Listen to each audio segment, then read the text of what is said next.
All right, gentlemen, we are live. All right, ask that question again, Jugs. I was just asking Chris, what was that sigh for when you found out I was calling in? I have no idea what you're talking about. Uh-huh. Yeah, I'm watching you guys. So before What? we, My video is not on. You know what I mean. so before we get into predictions, I want to talk about your draft picks.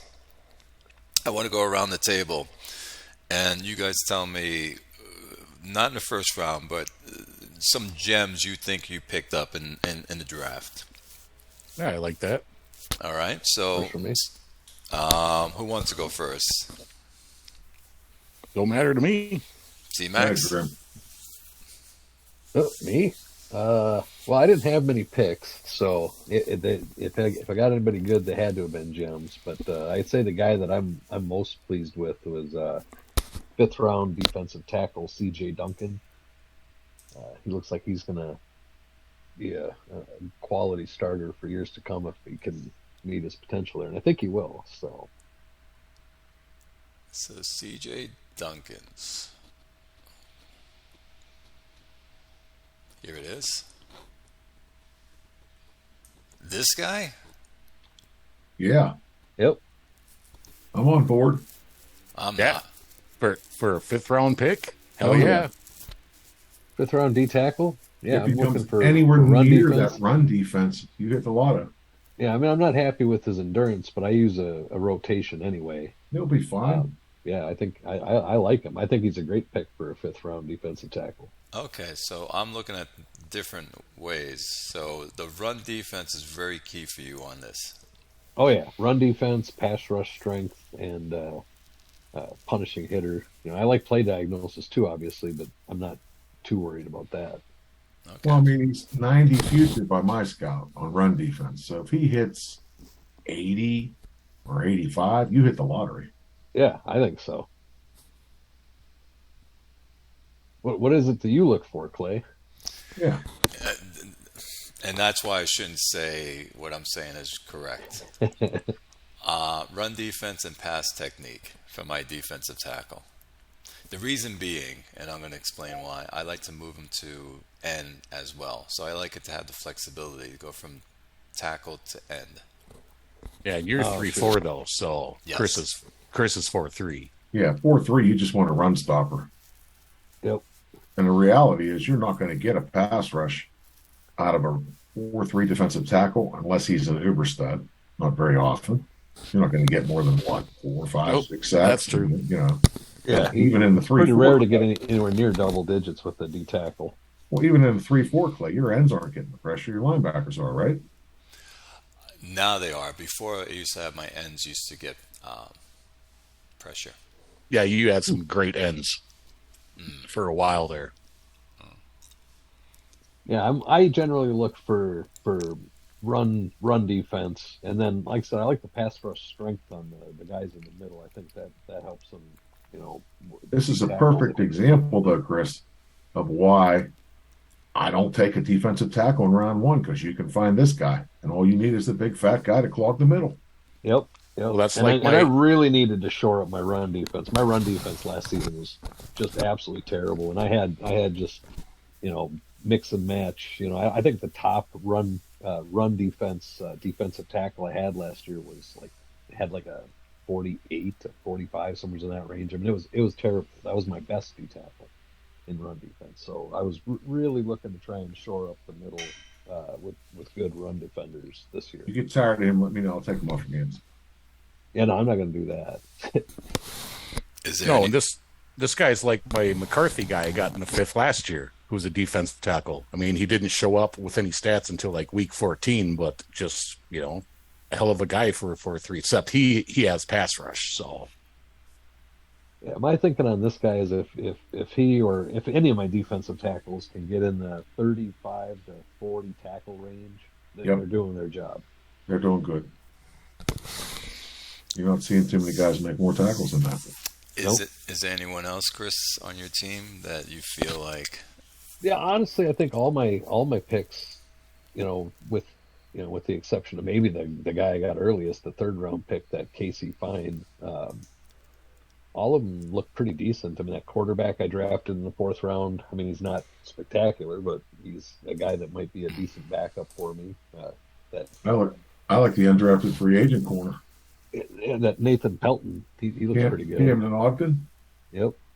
Ogden looks okay too, but yeah, Pelton looks all right as well. Your guard, undrafted guy. Chase Battle doesn't look too bad. I did pretty good, I think, for not having any high picks this year. I mean, better than I usually do with high picks.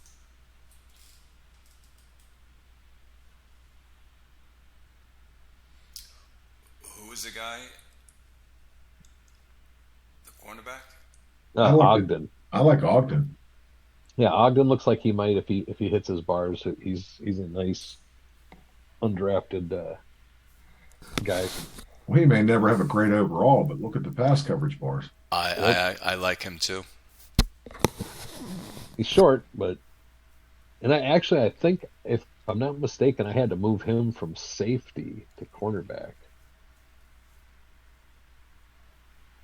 Well, he changed it to left corner from somewhere, so.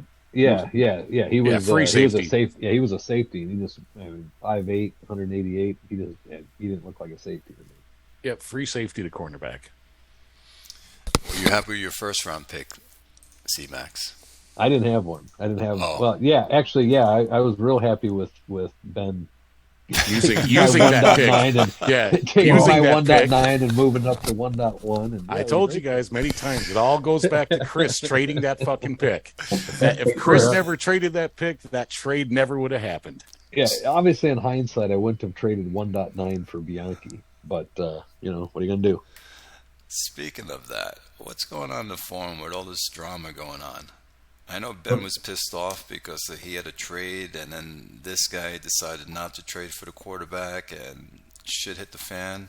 Oh, I don't know, man. I kind of read through some of the shit, but it's just people getting pissed off at the game. Again, though, I mean, I wouldn't do that. If I had a trade deal in, I'm not going to decide after it's confirmed that I don't want the trade. I mean, I'll do my research before I fucking make the trade, I think that's what Ben was pissed about. It was cut down today, and he was counting on that for roster space. And this guy says, "Okay, we'll do the deal." And he's like, "Good, I got one less thing to worry about." And then the next thing you know, he doesn't have one less thing to worry about, and that would make you angry. Yeah.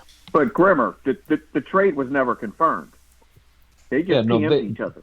They agreed to each other in PM, but there was never actually a post that was confirmed.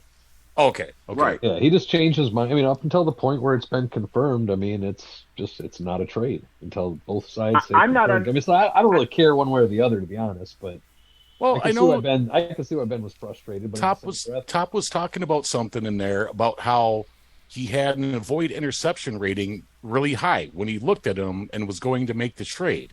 And then when he double checked again after he agreed to the trade, his avoid interception rating had dropped like to 13 or something like that. We've been talking about this for 3 or 4 radio shows. His avoid interceptions like 16 or 17. It's been that way for months. Has it? His avoid interception bar has been terrible. We've discussed him on the show 3 times before. He must have clicked on something wrong or inputted a wrong number that gave him like a wrong formula. A higher. There's just no way. That guy, he's never had a high avoid interception bar. It's always been like under 20. Yeah, well, I'm showing him with 24.6 right now. What the hell was Top talking about then? Yeah, see, he probably just he must have, like I said, I think.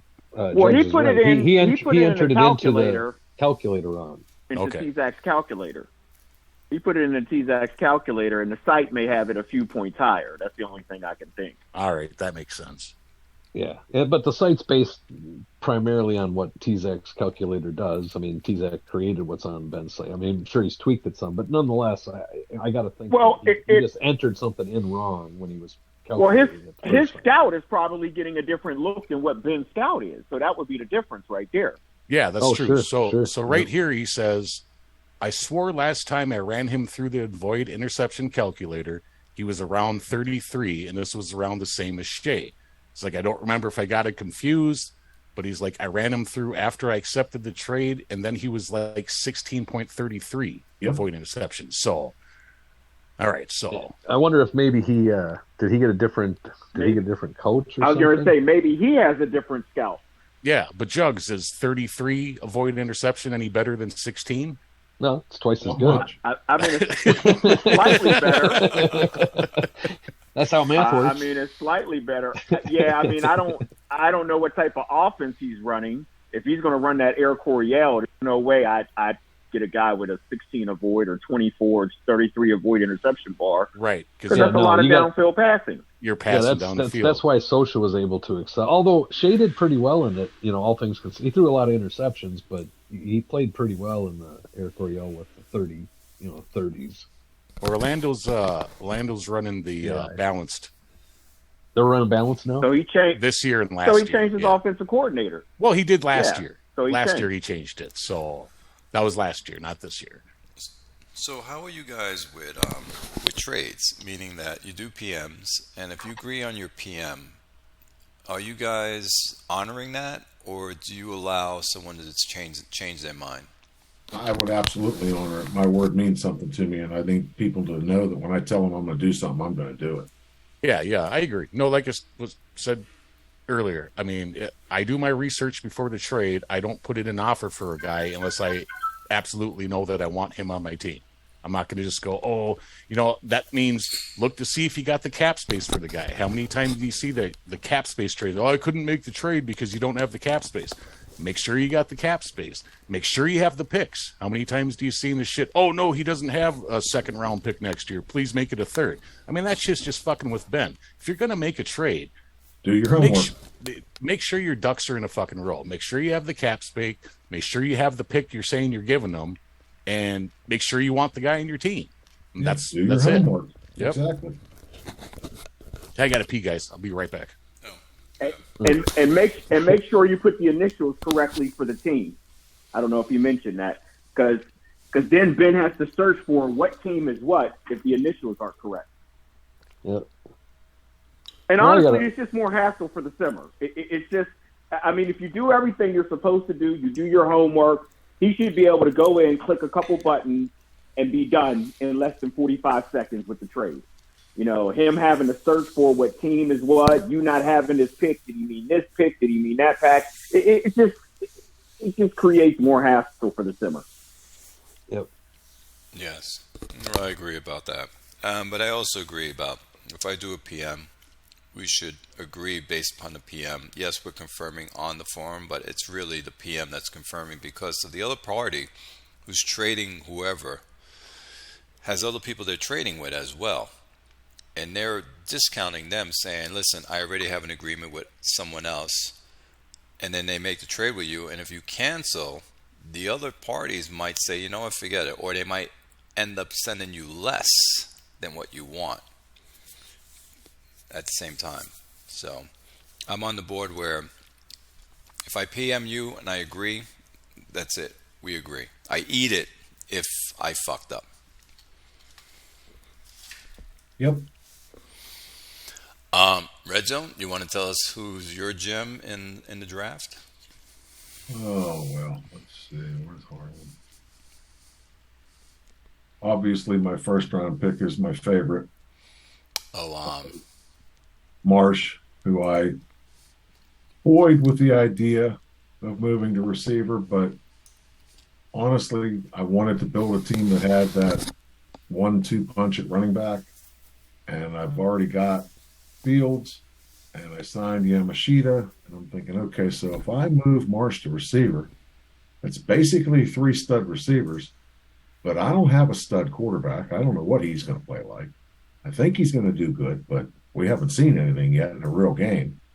And then I'll be down to Harden, who's in his 8th year, and this Kozlowski, who is climbing, but I don't think he looks like a he does. Let's put it this way. If I've got Marsh and Harden, I like my 1-2 punch.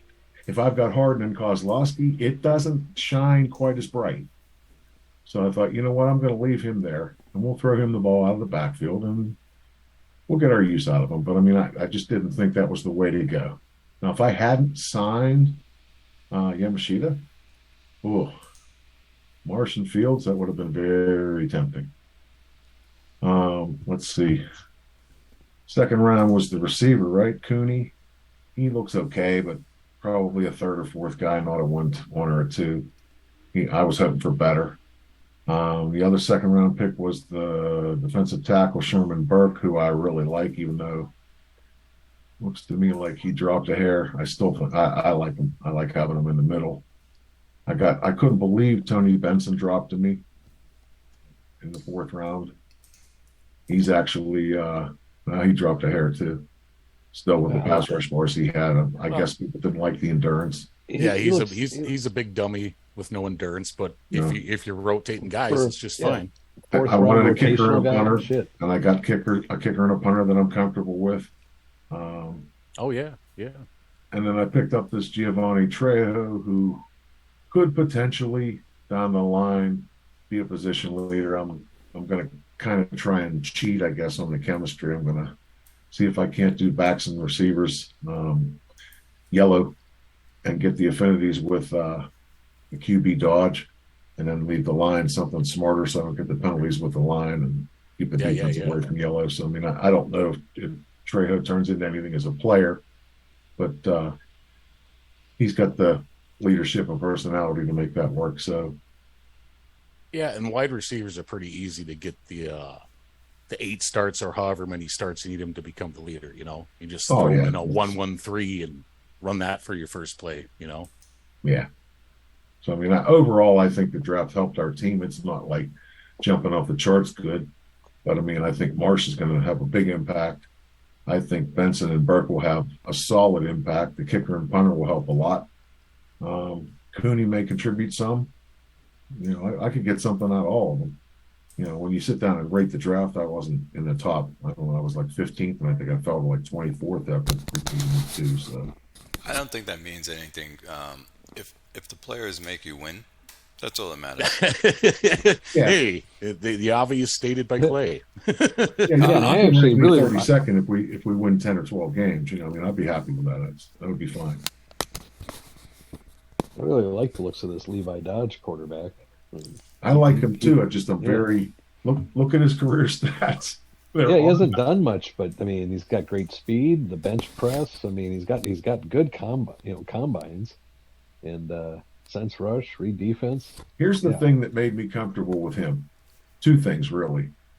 Mouth Powell had him, and he and Half Bill both have this really high read defense bar. So I'm like, okay, why? One guy, okay, fine. Both of his QBs had that high read defense bar. That's some kind of a tell. I don't know what, but I smell something there. So I'm like, okay, wonder if I can get this guy. And I was able to. So I was like, you know what? We'll roll with him. I like the high soul, like you said, with the 15 bench. Undrafted. Good grief. Got a scramble bar. Sense rush is decent. I'd rather he had a little higher timing and or accuracy, but the third down bar's there. We'll see. No, I like him. Do you guys think he's going to go higher? Because he's 88% developed right now, but his bar is almost filled out. I think he'll get to he'll probably top out at about a 50, but that's fine. I mean, no, I'm thinking that he might go past those green bars. That's what I mean. Yeah, so his volatility is 98. So he has a chance to fucking. Well, what year is he in? 5th? So yeah, I mean, we see, Jugs guy just went up in his 9th year, but yeah, he could go past those bars a little bit, or he could crash those bars any season now. Well, if he crashes, I'm in real trouble. Yeah, well, he's not crashing this year, obviously. Next year is when you have to worry about it. Once he is fully developed, the coaches will go, okay, you either suck or you're good, and you'll see his ratings change according to that. Well, like I said, if he crashes, I'm in real trouble because there's nobody else here, and I traded the other guy away. I cannot do the 5'9" quarterback. I'm sorry, I just can't. Well, I'm with you. He should have been packing his bags because Bob. You know who else had a high read defense, right? Who? Michelli. Oh, there's a ringing endorsement. Yeah. Yeah. There you go. I'm more worried. But it's only a 68 now. But it used to be a little. It was going to be higher before. Just thought I'd throw that in there. Well, I don't think what I was told is that read defenses the QB won't throw into double coverage. Yeah, throwing away from double teams. I don't think people use double coverage as much anymore as they used to. I don't. So, I mean, I'm not sure how big of an advantage that'll be. I see a fair amount of it because I do see Sosha a lot of, that's something that he does well is throw away from double coverage, which is weird because his read defense is only 41, but I noticed that a lot in the games that he's throwing away from the double teams. Yeah, I use double quite a bit still, but I haven't had like a great cornerback for a long time. I'm hoping if we send Fields and Yamashita and Marsh out on pass routes, he'll be smart enough to find one of them that's open. Yep. Yeah, absolutely. And you got him for a 3rd-round pick. Yep. Yeah. So not bad. So you're happy with your team? I am. We're not perfect. There's still things we could do to get better, but I mean, as far as what I got when I came into the team and where we sit right now, I thought it was in decent shape when I started. I think I've added some things to it. Yep. I don't think we have a glaring weakness. That we're not loaded at every position, but I think we're solid. But look at, I have to play T-Zac twice. I have to play Cirque twice. I have to play AZ Elite twice. So it's a tough division. I don't know how we're going to do. Well, you start off at home against Rochester. So if you win that one, dude, that's a good start. That'd be nice. Yeah, there's your schedule.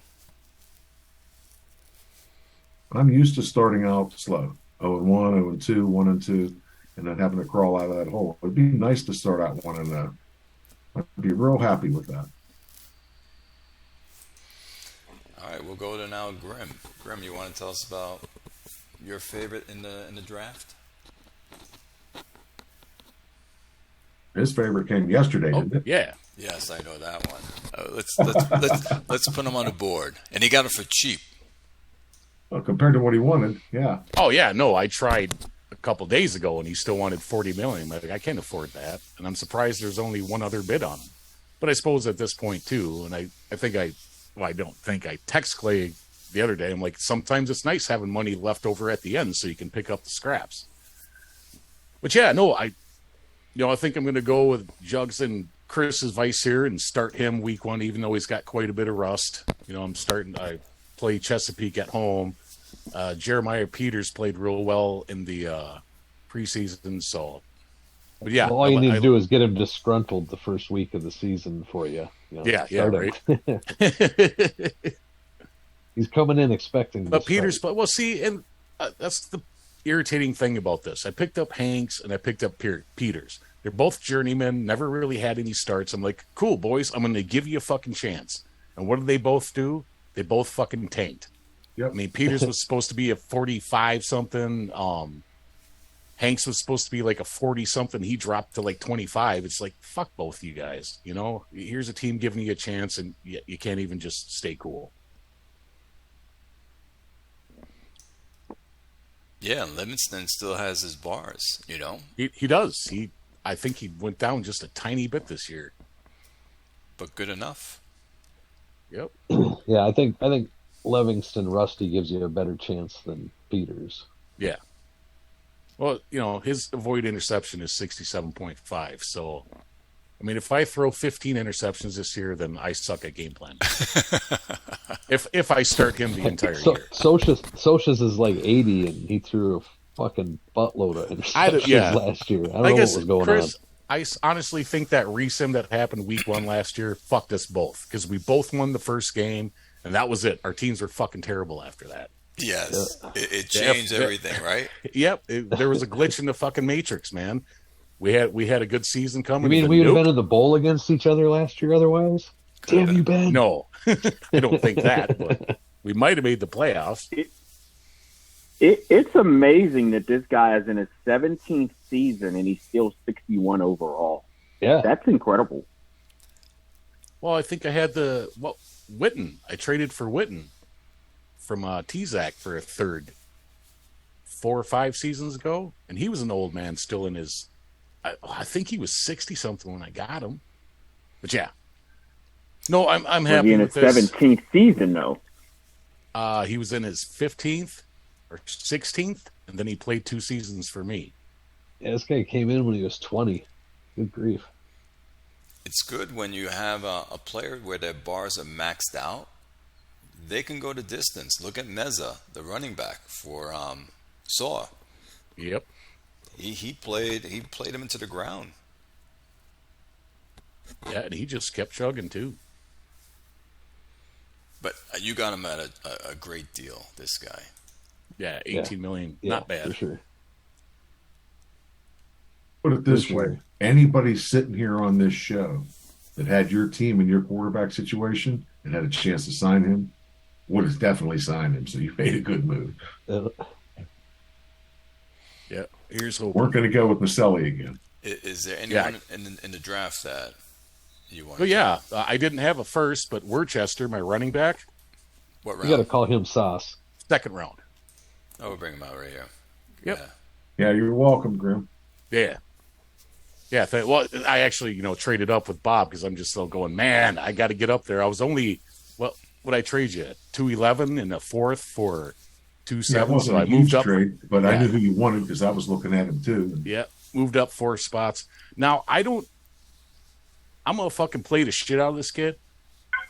But because his combines weren't spectacular, I don't think he's going to last long.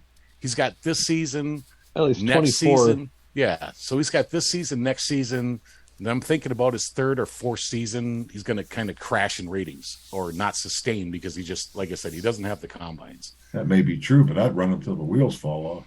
Yep. Oh yeah, that's what I'm going to do. I mean, I'm going to obviously try to do my mixing. I like 4,000 passing and 2,000 rushing, but if it comes to it, I think I can just running this guy outside like constantly. Maybe he'll get a couple inside fucking looks, but I mean the breakaway speed and the speed of the outside dude, I think he could be beast. I might be able to give him 1,500 yards this season. So we'll give him the ball 350 times for sure. So you'll run out his contract and then say adios. Yeah, I just did that with Humphreys. That's what I do with most of my running backs. But most of my running backs get to that 4th season where they kind of go, I'm not going to be as good as I used to be, and I don't want to spend $30 million on that. But I told you in some of these other shows that Quick was going to grab Humphreys. I also thought he was going to grab Kornick, but I knew he was going to get Humphreys. So now I got to fucking play him. Who's another player? Oscar Sloan, my left guard I got in the 2nd round.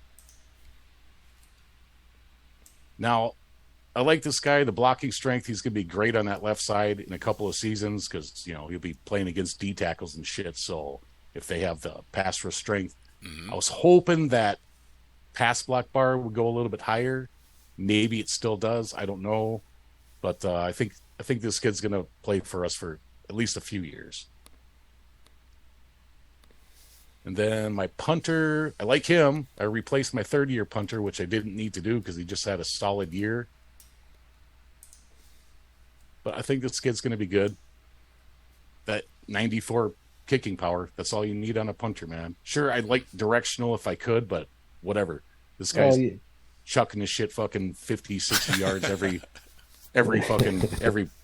kick, Yeah, but with that hang time, the guys are going to have a 20-yard head start figuring out where to run to. Yeah. But I don't care about hang time either. I've had many a punter that had nothing but kicking power. So kick holding I like a little bit more too because I don't, I was contemplating making Livingston hold kicks his first game starting Peters, but I got talked out of that. I think the 2 defensive linemen look good too.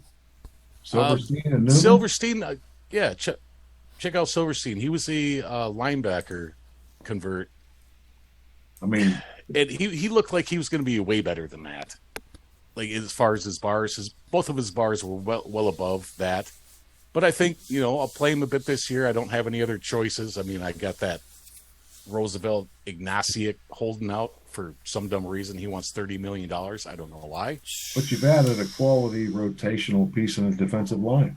Yeah, and I expect his bars to get a bit fucking higher than that. The only thing holding him back really is that 20 bench reps, which is low for an end. It's great for a linebacker, but...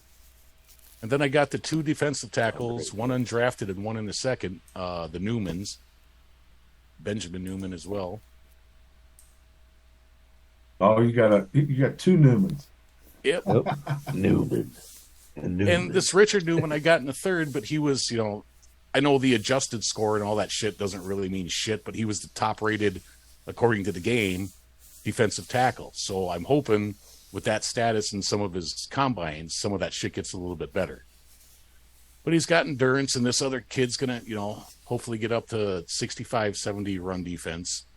Both of them can contribute a bit on special teams. Yeah, and they got great rotational D tackles. Yep. They got no choice but to play because we're all low fucking endurance on the entire defensive shit. And when you pick these players, you see them as role players, right? And as backup players. Starters, hopefully, if they take a jump.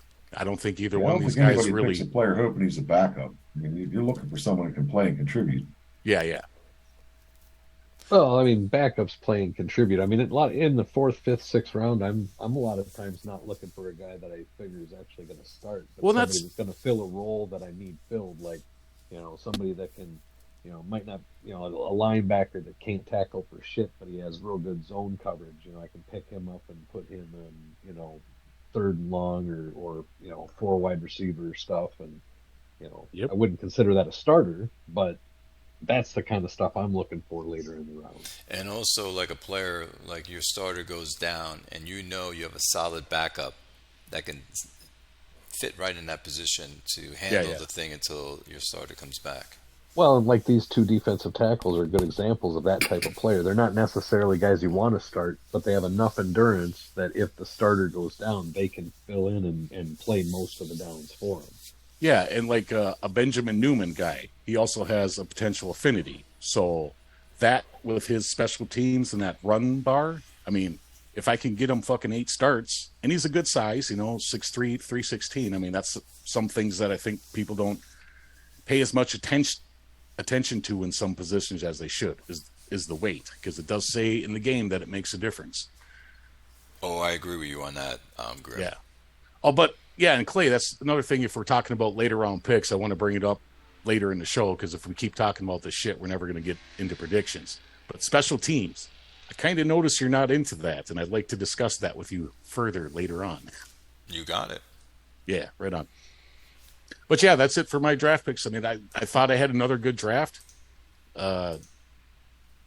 despite not having a first again. You like your team? I like it more now that Livingston's on. I was about ready to go with Peters, who, like I said, had a really good preseason, but then he dropped a bunch, and I was just like, man, what am I going to do? Did you cut Maselli yet? No, I just had to re-sign him to get cap space early on in the season. I got like $10 million off of re-signing him, so he's around at least this year. If you cut him? No, I got to keep. Yeah, check out his contract. No, I mean, when you re-signed him, wouldn't you have gotten more cap room if you had just cut him then?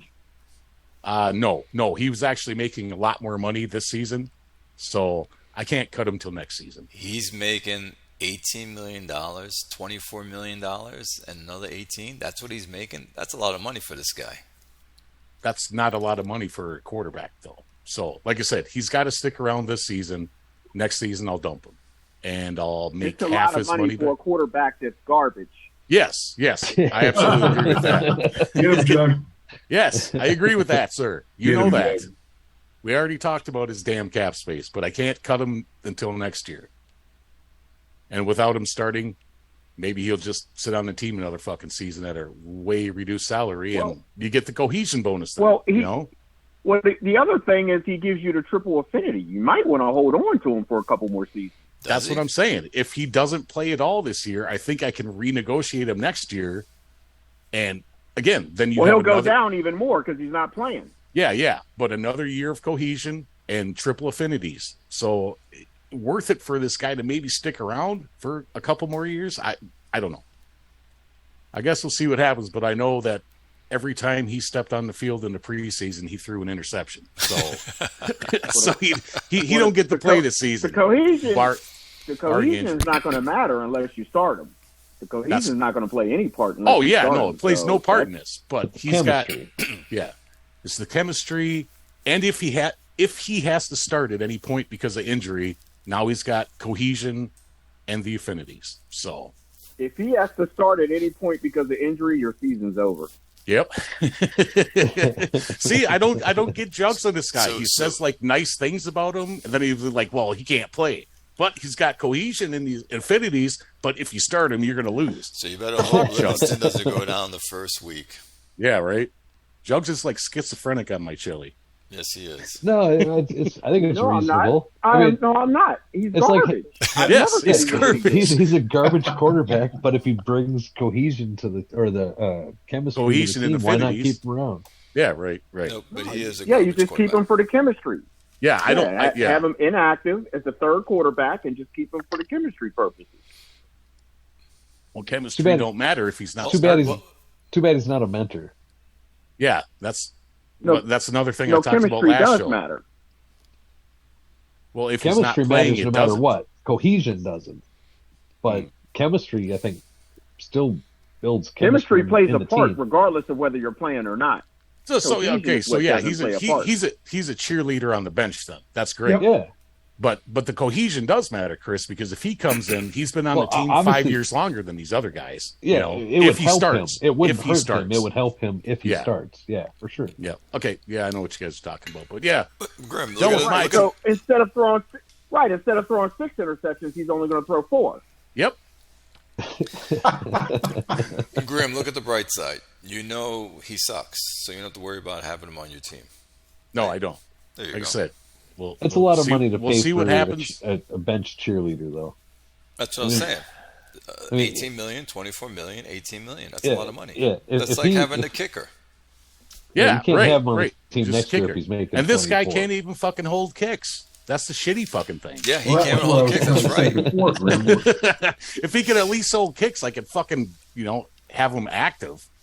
That's what I was trying to say before, Grim. Back when you gave him that contract, if you hadn't renegotiated with him and you had just cut him then, wouldn't you have saved even more cap than you saved by extending him? No, brother. I I had to, because all you would have owed him is his bonus, which would have been 2 years. You would have saved his salary for 2 years, but he was million. You're probably right, but I know why he kept him. He kept him in spite of Jugs. Well, that's what it was. Well, I think that's not what it was. I think I understand why he kept him, and it was probably because I had nobody at the time, and he at least had some cohesion, and if he had nobody else, he had nobody else. But if you would have not signed him at that point and just picked up Peters and the other, I was trying to make some moves on some guys, so I'm like, look, I looked at his renegotiation. Okay, cool. I can save $10 million this year. Great, that will put me up to $60 million. I can go bid on Yamashita and Harden and fuck you, Bob. Because those were the two guys I wanted. And I'm like, okay, I'm renegotiating this motherfucker, getting the money to do it. Fuck no.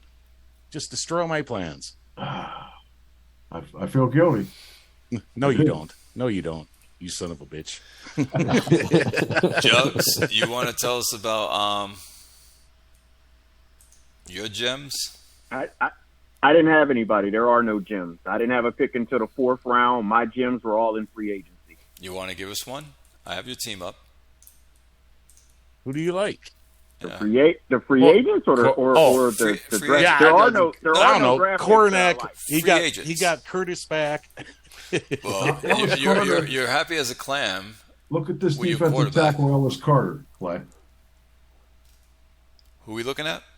Undrafted free agent defensive tackle Ellis Carter. Here we go. I like him. That good. Nothing wrong with him. No, if those two nothing top right bars, with him either. Well, are you asking me, Red Zone? No, I don't like him. I think he's fine. I think he's fine. I mean, for an undrafted run free defense agent and pass rush technique. He's a backup. Yeah. What do you want for him, John? He's a backup if those bars hit past 50, right? If it doesn't hit past 50, then you get rid of him, correct? Doug, what do you want for him? Yeah, but as undrafted, that's good potential for an undrafted guy. It's the day before game 1. I'm not trading him. Yeah, it's It going to doesn't fuck sound up like some you're all people's that rosters. happy with him. I'll take him. He's there. He was there originally to fulfill the rotation on the defensive line, but he's probably going to be inactive most of the season. Yeah, he looks better. He looks better on the website too. If you look at that. My coach season was a 26 of 48. What happened was I like him. Hopper jumped to 93 rating. Yeah. What was it? A bump of 14 points? Jug? I think that's what Ben Scout showed. He was 85 or 86 according to my scout, and he went up to 92. So he went up 7 points. Yeah, website shows him going up 79 to 94. So 15 points. That's what my scouts see too, 79 to 94. I don't know. He needs to get 20 sacks again this year, man. So let's look at him. And we were talking about how Livingston, 37 years old, 17 seasons. Hopper is probably going to be the same type of player where he'll drop in his bars, but you can still ride him out. What do you think? 35 years old? He retires 36? Yeah, I bet you 35, 36. He'll play a long time. Especially if he keeps getting, double-digit sacks every season and gets consistent starts. I just need to make sure he stays under contract. That's the main thing. Just make sure he stays under contract, and he probably won't retire. Yeah, Jugs, I was looking at the sack records, and if he gets another 20 sacks this year, he'll be in the top 20. And I hope he can do it. Yeah, but like I said, he's not going to come anywhere close to like the top 5 or so. His first couple of seasons, he was only 3% developed when I drafted him. Yeah. So he made basically no impact his first 2 seasons in the league. I'm just saying, man, another 20 sacks this year, maybe 20 sacks the year after. He's right up in the game with the best of them, dude. He's going to get harder and harder to afford. I love that guy. $35 million already tied up in the current bonus. Next year, how much more are you going to have to give him in bonus to re-sign him next year? Well, if he drops a little bit in his bars, his price will go down too. Yeah, but he's still, no matter what, got $35 million in bonus he's going to have to pay. He's going to have to tack on another probably $50 million bonus to re-sign him. His salary is $55 million next year. That's not going to be a problem at all. Yeah, add extra bonus and get rid of a bunch of salary. But again, if he gets 20 sacks, he might want more money because he's going to turn 30 next year. So, yeah, I don't see any way that next season he doesn't cost at least, with bonus, at least $55 million just his salary, and then you got to keep on doing that. He's going to get expensive real soon. He's already been expensive. Not the $39 million is not high, but million. Yeah, but that ain't shit, man. I'm paying my guys fucking like 40, 50, 60 million for my defensive ends. I'm just saying, so $39 million this year. Next year, you're going to have to be close to 50. Yeah, you're going to have to work next year to fucking. All right, cap it down. And C-Max, I'm going to ask you this question because you brought this up. If he's on your team, do you cut other defensive players to make it work for this guy to be on your team? Yeah, I do. It's going to be expensive, but I still don't know how you don't figure it out. You got to figure it out, and it's going to cost you somebody to do it. But I wouldn't get rid of him. Unless you could trade him for some kind of ridiculous bounty. And now, Red Zone, I know how you feel about defensive players. Would you pay this player that kind of money? I think in this case, yes, he's got 5 bars that are 100. I know, but you made a comment saying remember what you said? I don't take a defensive lineman in the first round. Okay, but you're talking about apples and oranges now. I didn't have to draft him in round 1. I just have to pay him now. Well, you're not going to get this kind of player in any other round but round 1. You get him in free agency if somebody else can't afford him. That you can. I agree. But like I said, we're talking about a whole different situation. Jug's sitting there. He did draft him. And now it's time to either pay him or let him walk. He's got 5 bars that are 100. I don't think I'm letting him leave. Yeah, and I don't think Terry Hopper, he's an anomaly. He's not the kind of guy that you normally would get in the first round taking a defensive player. So, yes, he's like the shining star at the top of the pile, but generally you're going to get something in the middle. And I mean, you don't want to take, a guy that's a 60 rated guy in the first round. To be fair, Clay, I am also coming around to the defensive end value. I still don't think you take a defensive tackle in round one. But an end, a pass rusher, an outside linebacker, 3-4, somebody that can put that quarterback on his back. Yeah, that's defensive ends are an important position. In Harlem, we're going to send a couple guys after T-Zac's quarterbacks and see if that can help us stay in some games. There you go. I like that. Anyone else, Jugs, or that was it? Well, the thing about Hopper is, and I mean, we've discussed this multiple times on the show before. There's just no way that guy should have dropped all the way to 20, and that's the guy that Grimmer wanted. And I knew Grimmer was targeting him, and Grimmer didn't want to give me enough to move up. Honestly, if he would have made a good enough offer, I would have dropped back a couple of spots and let him draft me. His offer was nowhere near good enough because I knew Hopper was going to be really good. I didn't think he'd be 90 rated. Thought maybe he'd be 75, but hey, Grimmer made the mistake and didn't offer me enough, and I told him he wasn't offering enough. I mean, there's no way that this guy should have dropped all the way into the 20th overall pick.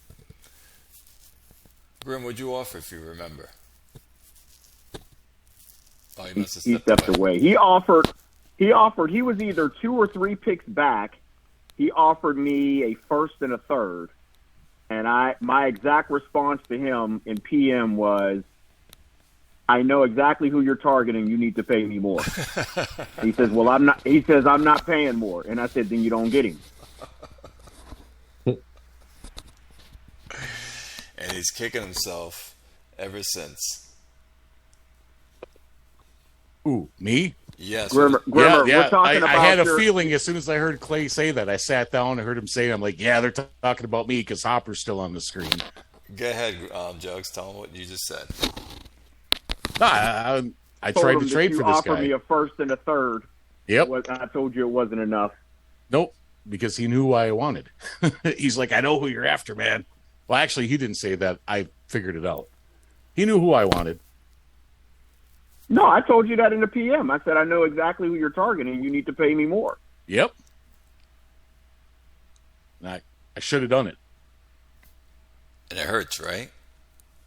No, not so. I mean, I had Antonio Owens at the time. This guy was going to be, I was going to try to weight train him, get him to be left tackle, so I had this duo, and then he would have moved over to, I couldn't do it at the time. But you did see, Jugs, that Gilbert Fields that you traded me for 1.30. He made the Hall of Fame, man. So yeah. take that. I got 3 defensive backs in the Hall of Fame I drafted. Mm-hmm. And now you have your new toy with Cornick. Yeah, so like I say, I didn't really draft anybody. I had 4th round picks and on, and none of them really look like they're going to be anything. But I feel like I won free agency. I got Cornick.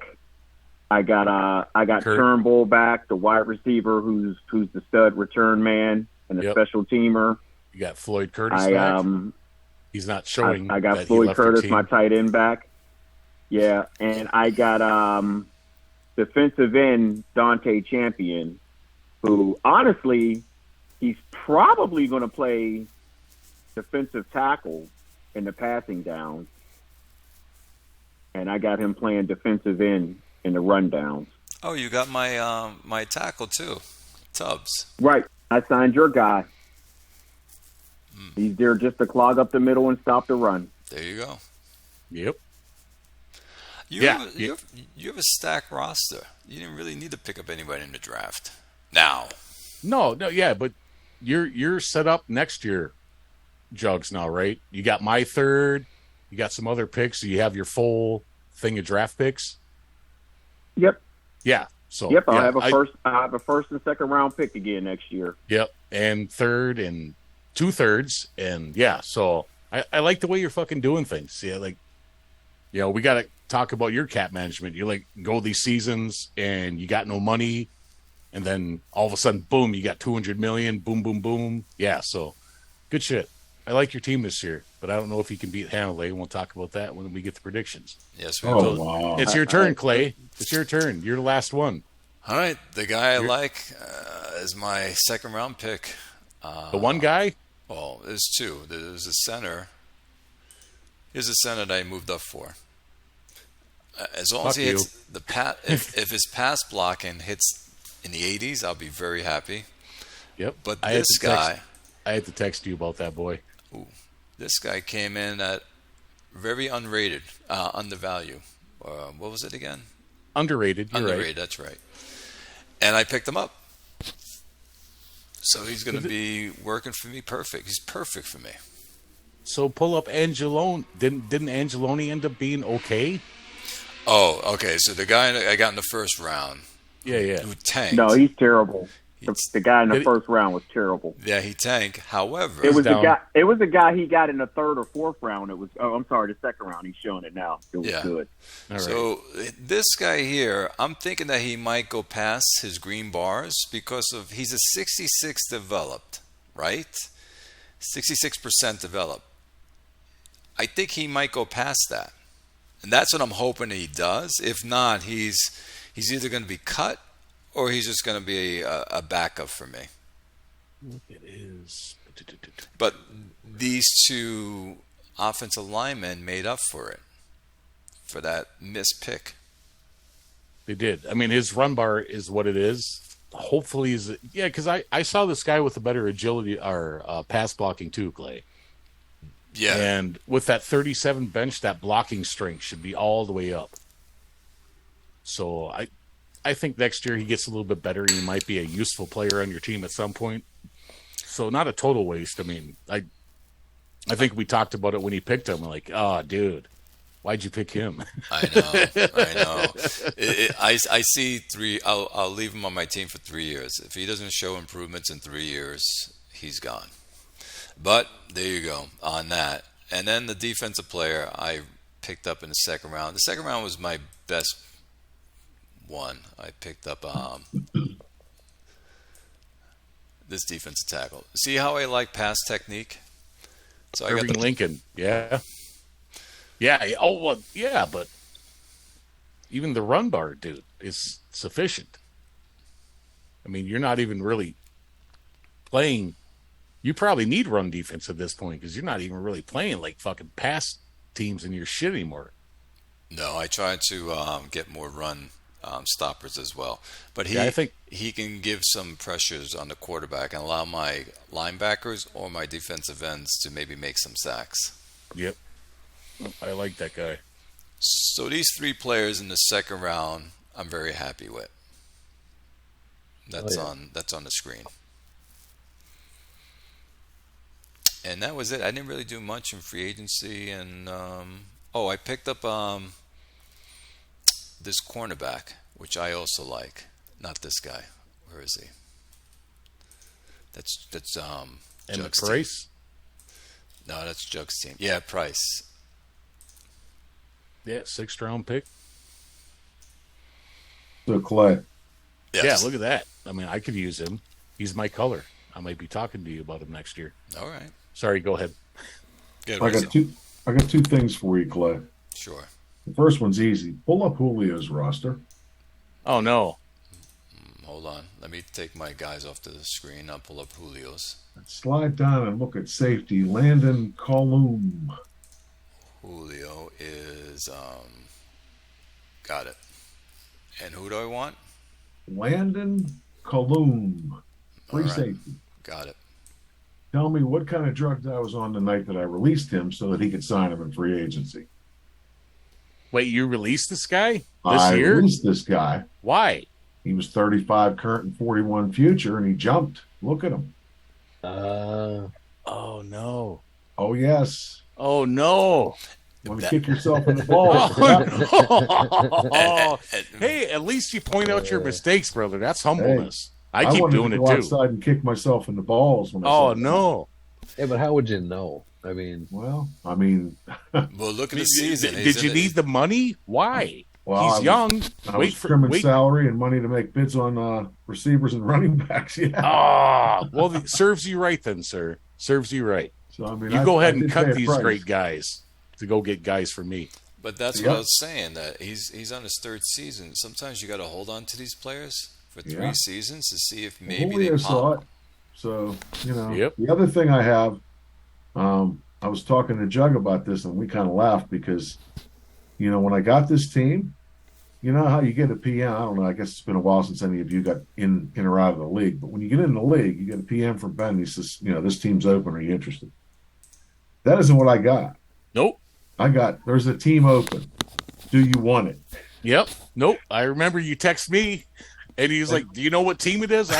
I'm like, I get on the website. I'm like, Bob, I'm not seeing nothing, brother. I have no idea what team it is. And I'm texting fucking Coyote, too, because I got his number. That, I'm like, hey, man, did you get a PM from Ben? He's like, no, I haven't gotten anything. I haven't gotten an email. I'm like, it's not an email, dude. Have you been on the website? And then he didn't get back to me. So, but he said there's one GM in particular that seems to run from T-Zac, and I guess he thought if he said the team was in T-Zac's division, that maybe I wouldn't take it, and that would never have been the case anyway. I didn't care, but I thought it was hilarious. I said, absolutely. When do I draft? He said, now. Yeah, that was crazy. I thought that was funny. I couldn't see nothing. All of a sudden, yeah, and there was a weird. Didn't even say XCOM was leaving, and then all of a sudden there's the welcome you. Yeah, it was different from what went on. And then I don't even know if Coyote fucking talked to Ben and saved his spot in the first, next team up. So. Well, he was on the forum, so I don't know the answer to that either, but my guess is that he did. So you think he passed on the team and say, I'll take the next one? No, he just didn't reply in time, and Ben needed to move forward. The draft starts, I think Ben moves a little quicker. But yeah, Coyote's been on a couple times, Clay, on their early shows. Yes, he has been. We should call the early shows BJ before Jugs. Episode 1 BJ.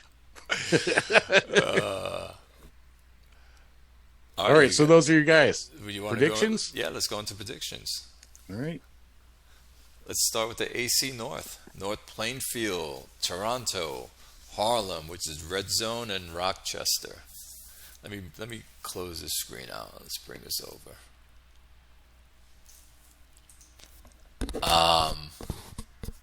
Jugs. Click on the team if we need to look at them. Go ahead. You want to call this AC North? Plainfield, Toronto, Harlem, Rochester. Obviously, I am picking Toronto to win the division. I would expect T-Zac's probably going to win 12 or 13 games again. What did he win last year? 12? Let's get to that. Yeah, let me go back to last year. That's what I'm going to do. Let's do that. Yeah, he won 13. He won 13, and he almost had a 2-to-1 ratio, points scored versus points against. That's insane. That's just absolutely insane. Matter of fact, no cohesion either. The roster to really compete. North Plainfield looks pretty good as far as running, but I think Harlem has too much talent to not at least get a wild card and be second place. So I'm saying Toronto, Harlem, North Plainfield, then Rochester. Rochester's look. I said this on the last show. I think Rochester has the absolute worst quarterback situation I think I've seen in FOF in like the last 4 or 5 years. Like, their quarterback situation is just absolutely horrific. Yeah, here's the quarterbacks. Who's got Inns and Riley? I mean, none of those guys are any good. Maybe he could do something with Inns. Yeah, I think you're right. Still got them running backs, but what's he going to do with them? He's got no tight ends. Well, I don't know if you noticed in the midweek, he re-signed Krieger. He renegotiated his contract after he kept trying to trade him. Yeah, brought him way down. I mean, nobody was going to trade for a 31-year-old running back.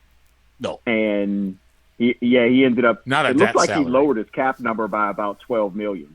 Well, I think his cap number was $61 million before he lowered it. I think it's 49 now. Yeah, it's 49 now. He was on injury reserve last season. Renegotiated. Yeah, he had a 3 years, concussion. $80 million. Yep. Nice. Still got the whole rec bar.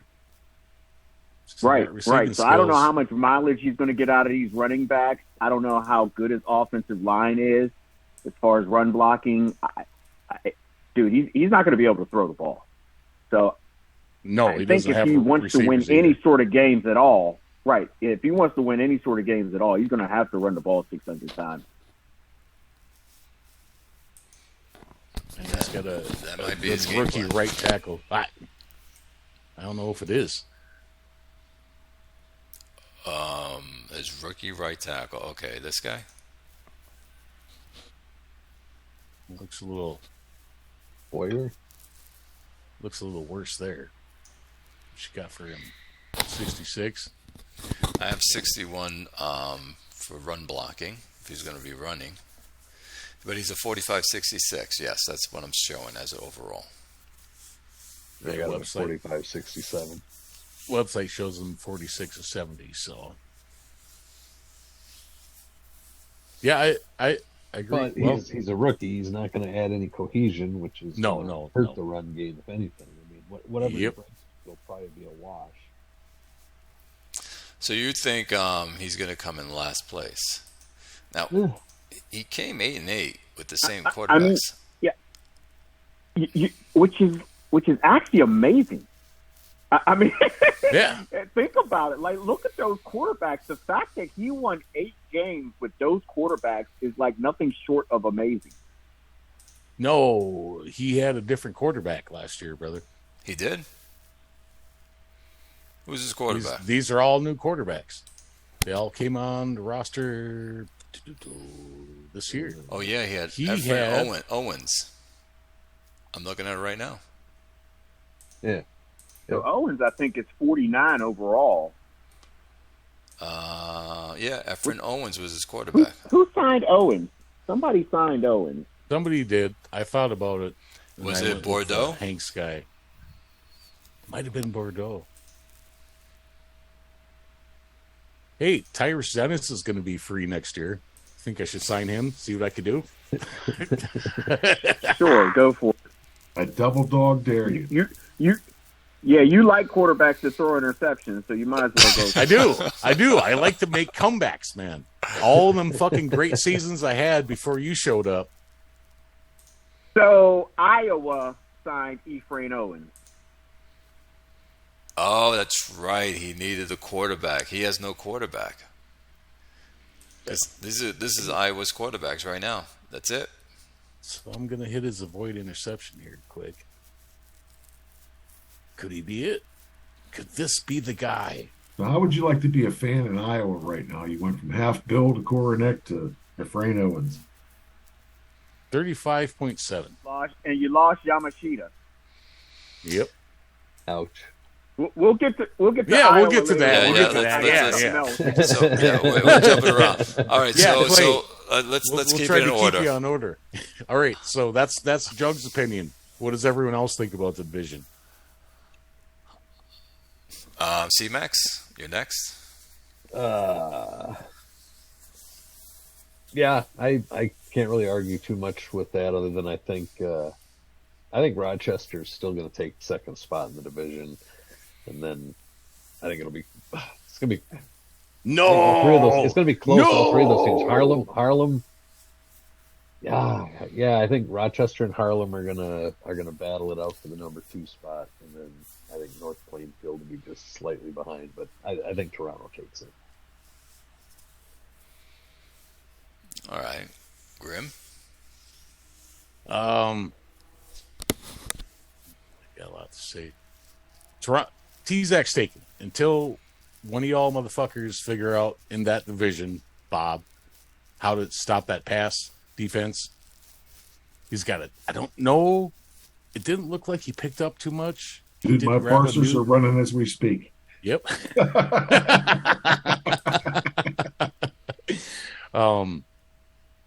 He just traded for a new O lineman who, can you hit attitude advisory for me, Clay? I think he got a new leader that he traded for on O lineman, offensive line leader. Chris McConnell. That's him. Just traded for him.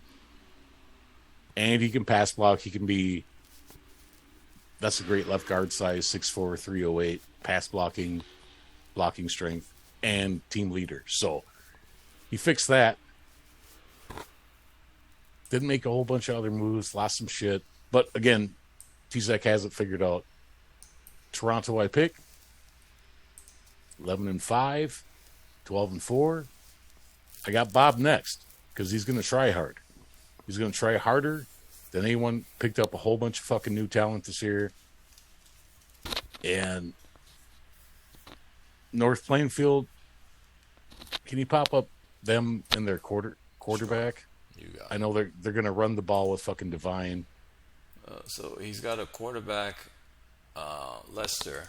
Let's pull these guys out. Lester is a holdout right now. So let's do this. Lester's a holdout. Yes. Jesus Wait, Christ. there ain't no holdouts. How is he holding out? It's right here. Sign veteran. Come on, Lester. What is wrong with you? What? It's holding out. Well, he is only making $3 million. But did he start last year? Yeah, he started last year. Didn't Oh, he? Yeah. shit. Yep. He threw 19 interceptions. So, Ness, Moline. Who else is there? Braxton Phil? Fuck. Good Lord. These are his quarterbacks. Yeah. That's Right, but he's got Andre stand by Divine. He's got Andre Divine in a decent O-line, and he's still got a couple scary pieces on defense. So, yeah, they'll be third. They ain't making the playoffs. So I'm going Toronto, Harlem, North Plainfield, and Rochester. So you think he leads run with his team? Run, He had run, 18 run, run, run. He had 1,800 yards, 10 touchdowns, and he caught the ball, too. That just reminds me a lot of my time with Outer Banks, where I had super stud running backs and garbage passing games, and Yep. I didn't win many games. I didn't make many playoffs. No, he used to be a linebacker factory, too. Well, yeah, but that didn't help me win either. But I had Chris, some I real got a great running question for backs you. back with Outer Banks. I mean, I had Corey Rose and frickin' Sean Norris, and I had a whole bunch of really good ones. And we still very rarely made the playoffs, even with a lot of running yards. What, Jugs?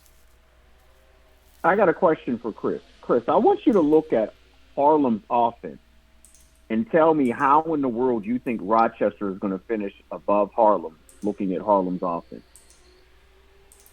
Well, yeah, let's see here. Rochester does not have the roster to stop Harlem.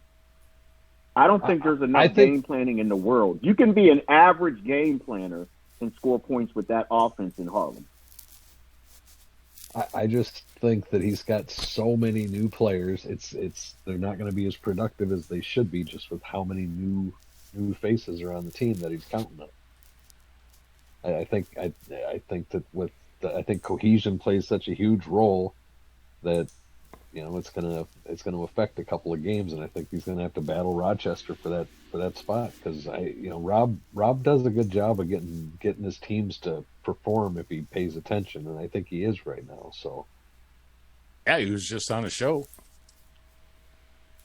So I think Rob can get a lot out of a mediocre roster, and I think it's tough to get as much as you think you're going to get out of a team with very little cohesion. I think that a couple of years from now, if he's still got all those guys together, Harlem's going to be, battling T-Zac. But right now, I just think there's a lot of cohesion problems. Well, I'm going to pick Toronto. T-Zac's going to take that. I'm going to pick Harlem to come in second, because I think ex-Con's quarterback and ex-Con not being really around, he didn't put a lot into the team, plus his quarterback was awful. So that's why I think they were 5-10-1. So Red Zone is going to make it better. Then it's a toss-up between Rochester and North Plainfield. Rochester, yes, they don't have the roster, but Rob's a good GM.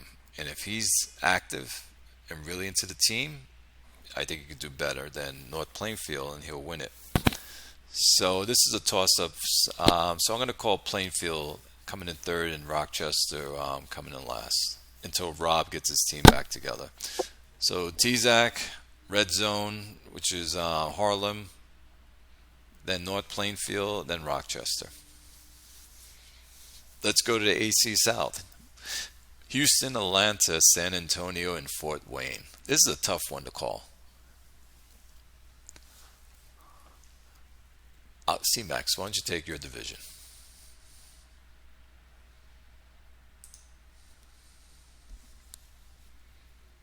I wouldn't even step into that trap, Chris. He didn't make me do my division. I'd punt.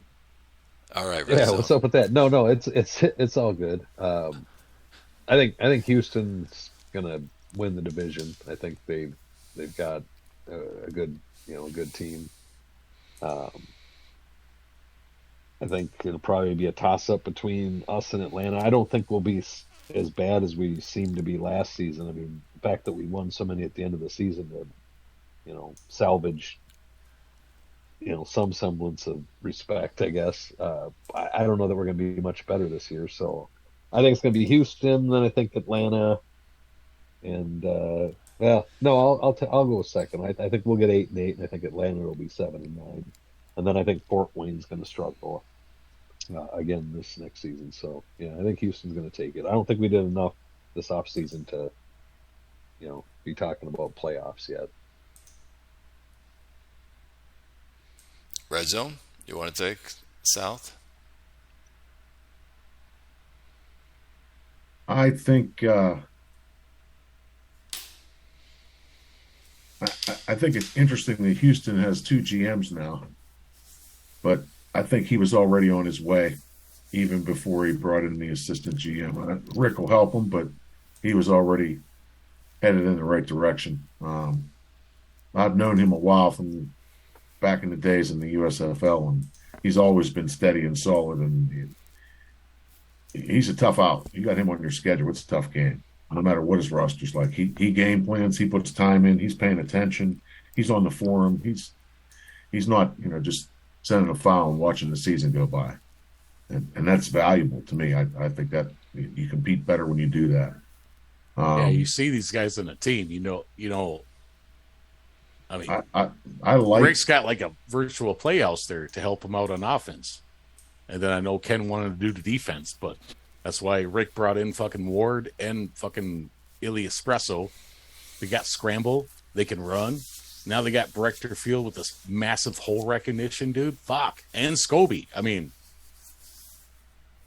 I think Chris is right. The difference between him and Atlanta will be Chris's quarterback. I like Sosha. I think that's a good player. I think that's a guy you build a team around, and I don't see Atlanta matching that at the moment. If he has a season like last season, we're in trouble. But if he gets back to what he was the year before, then we'll probably be all right. Fort Wayne is going to struggle.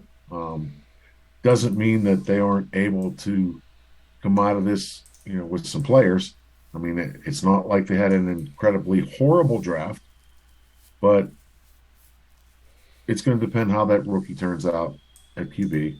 And, he's got some other players that are young that are still developing. And, anytime you trade a guy like Cushman, you're throwing cohesion out the window, so you're going to struggle. I mean, and then there's at least one season where he struggles, and maybe two. And at that pressure. Point, maybe things will turn around for him. But right now, I don't see it happening this season. So I would say Houston, San Antonio, Atlanta, and Fort Wayne.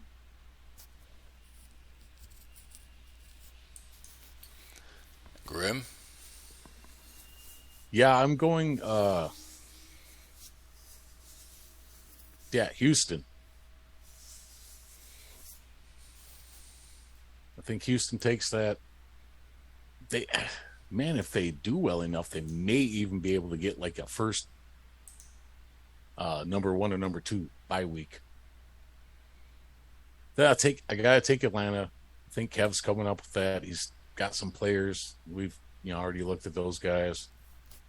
Chris got to get his shit together here with a new playbook. Got to figure Socha out. And then Fort Wayne, I'll go. That's going to be a mess for a little bit, I think.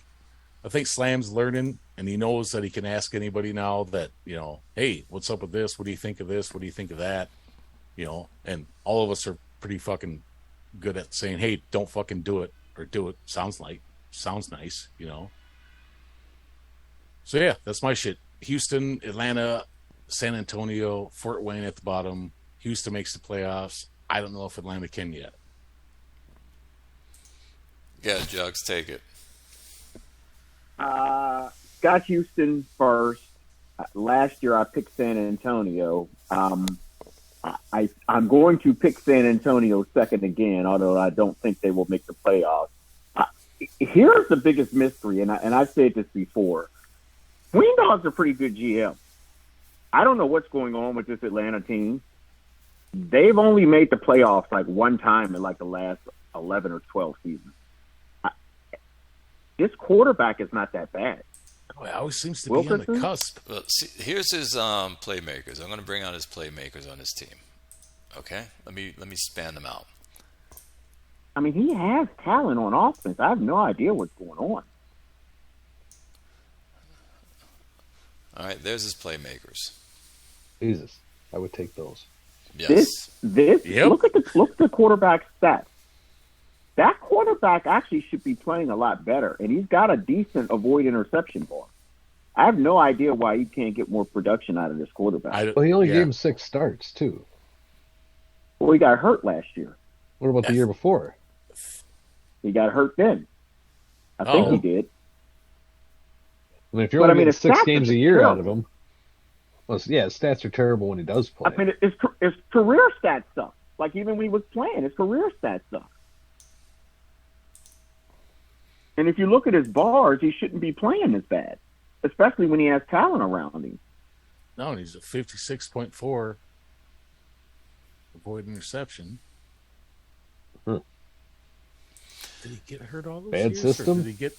I don't know. He's only 6 foot. That's the problem. He uses 6 foot's fine. Well, maybe. I think he maybe they got to be 6'1" in this league. I think he uses spread in this league, and I'm pretty sure he uses spread in every single league he's in. So he knows what's successful and what he needs to do for his offensive philosophy. This quarterback is now 8th season on his team. I'm just trying to figure out why he's not getting more production out of him. Yeah, I agree. Well, he's just got that junk factor maybe, and because he keeps on coming in the middle of the draft, he can't get a new one. And I mean, we've talked about Fort Wayne numerous times. He's got a rookie quarterback playing. The quarterback's not that good. He dropped like we all said he would. He's under 50 now. So, I mean, he's going to struggle all season. I'd honestly be surprised if he wins more than 3 or 4 games. I have to agree. So I'm going to say, Houston, San Antonio, Atlanta, and Fort Wayne. But only Houston makes the playoffs out of that division. I'm going to have to say Houston as well. I'm picking Atlanta to take next. He's got a roster that he can take it. I think this season he's going to figure out his team. Keep thinking that. I'm seeing him going maybe. I keep thinking that on a lot of teams, man. 9-7, and I think you, Chris, are going to go 8-8. So you come in third, and Fort Wayne 2 to 3 wins until he gets his game planning offense going. Clay, do this. Click on Atlanta's team history. Sure, hold on.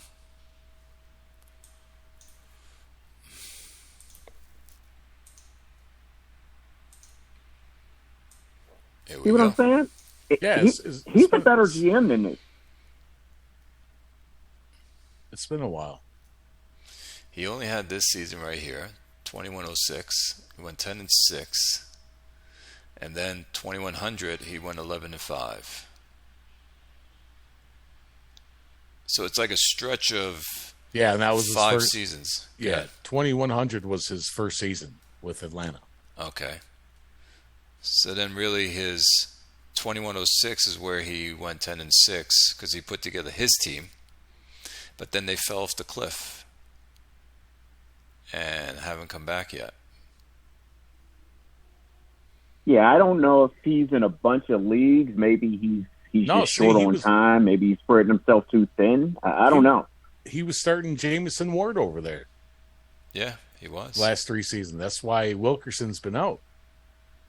He's going back and forth with quarterbacks. He can't find a quarterback. Well, Harold Norris is a guy. Wilkerson's not bad, though. No, he's not. So I don't know why he hasn't played, but Well, obviously he's not happy with him because he dumped Wilkinson for Ward. Then he dumped Ward because Ward was on Colorado. Yep. And now Ward's on Houston. Yep. Houston. I kind of like guys like Ward that just kind of they start a bunch of places and kind of bounce around the league, and they're always kind of fucking good. Mm-hmm. I mean, we all know who Jamison Ward is at this point. Yes. So. Well, usually their salary demands aren't high either. Yeah.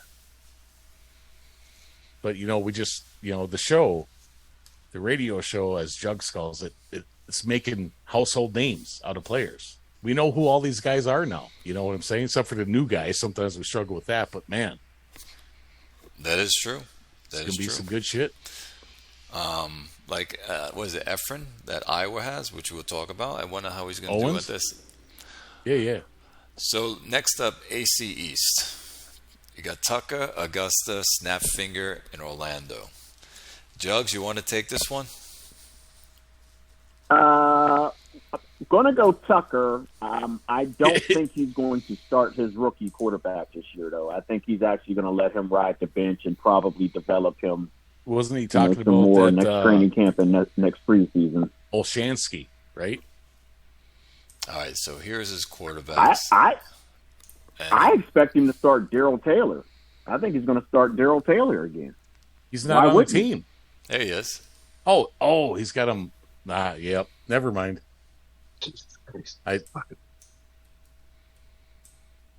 Yeah, he's going to start Darrell Taylor. I mean, I'm not sure if he feels like Olshansky's going to play better than Darrell Taylor. Oh, no, he might start this guy. Darrell Taylor has 52 touchdowns. He might start this guy. No, he's not going to start. He's not going to start Edwin Anthony. It would be cool if he did and got him all those stats, and then he'd be like someone to come back like after his 5,000 yards and 55 touchdowns and 30 interceptions. Someone's going to go, hey, man, I need that guy in my team. The guy's got a 24 cents rush bar, and he throws downfield half as fast. There's no way on God's green earth that he's going to start this guy. He's going to get sacked every 3 dropbacks. He's not going to start him. So let's take him up. So here's his 3 quarterbacks then. So you think Taylor is going to go in? It'll be Taylor, and maybe if Taylor doesn't play as well as he did the last few seasons, he may start Olshansky. I can't see him starting anyone else. Look at Shane Richard. Shane Richard has a 0 cents rush bar. He's not going to start him either. Dude, Darrell Taylor, you think just... So he throws... He had 52 touchdowns last year. So yeah. So he only throws 30 touchdowns instead of 52. 36.7 interception. Re-signed as unrestricted last year. All right, well, so he's been on a team. Wow, he dropped like 7 points, and that's like a lot for old guys who were only rated 30 anyways. But Tucker to take the division. I'm going to say 12-4 again. I think it's a toss-up for second between Augusta and Orlando. I expect Orlando to have a bounce-back season. He drafted another good defensive player, so his defense should improve again. And I expect Snapfinger to fall back off. I expect him. I don't think he's going to go 4-12 like he's known to do, but I expect him to drop down to like 7-9. With Frankie Leach, man? No. Really, you're dropping him back, huh? Well, I mean, how many good seasons has Snapfinger had in the last 20? One, which was last season, so he's due for another. Well, Frankie Leach's going to get him there. Okay, so you have Tucker, Orlando. I'm going to say Tucker, Augusta. No, I'm going to say Augusta. Tucker, Augusta, Orlando, and Snapfinger. Got it. And I think Augusta and Orlando are going to fight for the second wild card. Man, Grim, you want to take this? Yeah, I'm all in on Tucker. Pulled me up Saw's fucking roster. Augusta.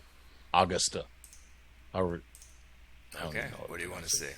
I'll take out this quarterback. I'll take out his top wide receiver, his 2, and his running back. So let's do that.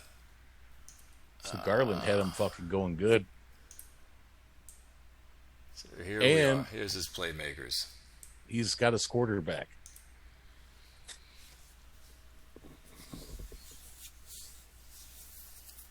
And he can make those guys work. And Frederickson was a great pick by him. Yes.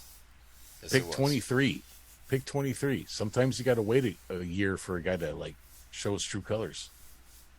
You were saying that earlier, Clay. Garland, that's the guy he had a running back. That's the running back he switched. Yeah. And he fucking panned out. I mean, what do you play that guy in? 5'10", 206 plays like a little fucking bullet. You play him in the slot.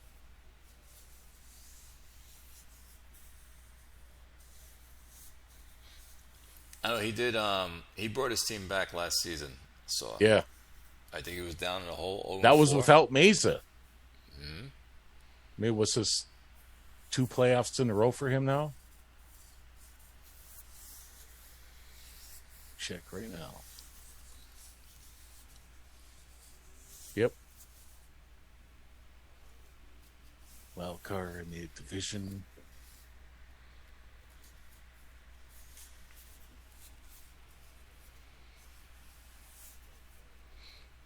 Because you need the offense to score points. Yeah. So, no, he's got the Salerno dude, defensive tackle that he talked about in the forums.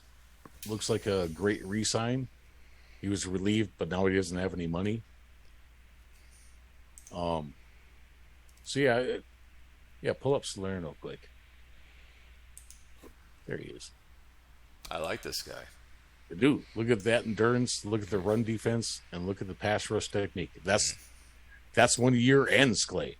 You could play him at end or gain him some weight and play him at nose tackle. Either way, he's fucking just fine. So yeah, okay. So just looking at Saw's roster, Tucker, Augusta. I'm going Snapfinger over Atlanta though.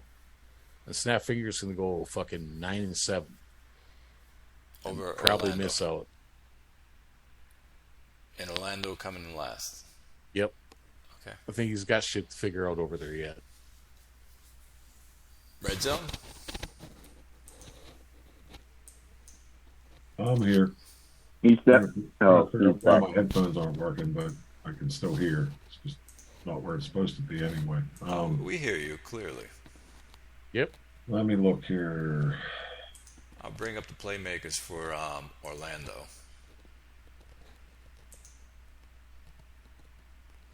He doesn't really have. Well, obviously, it's Tucker. I mean,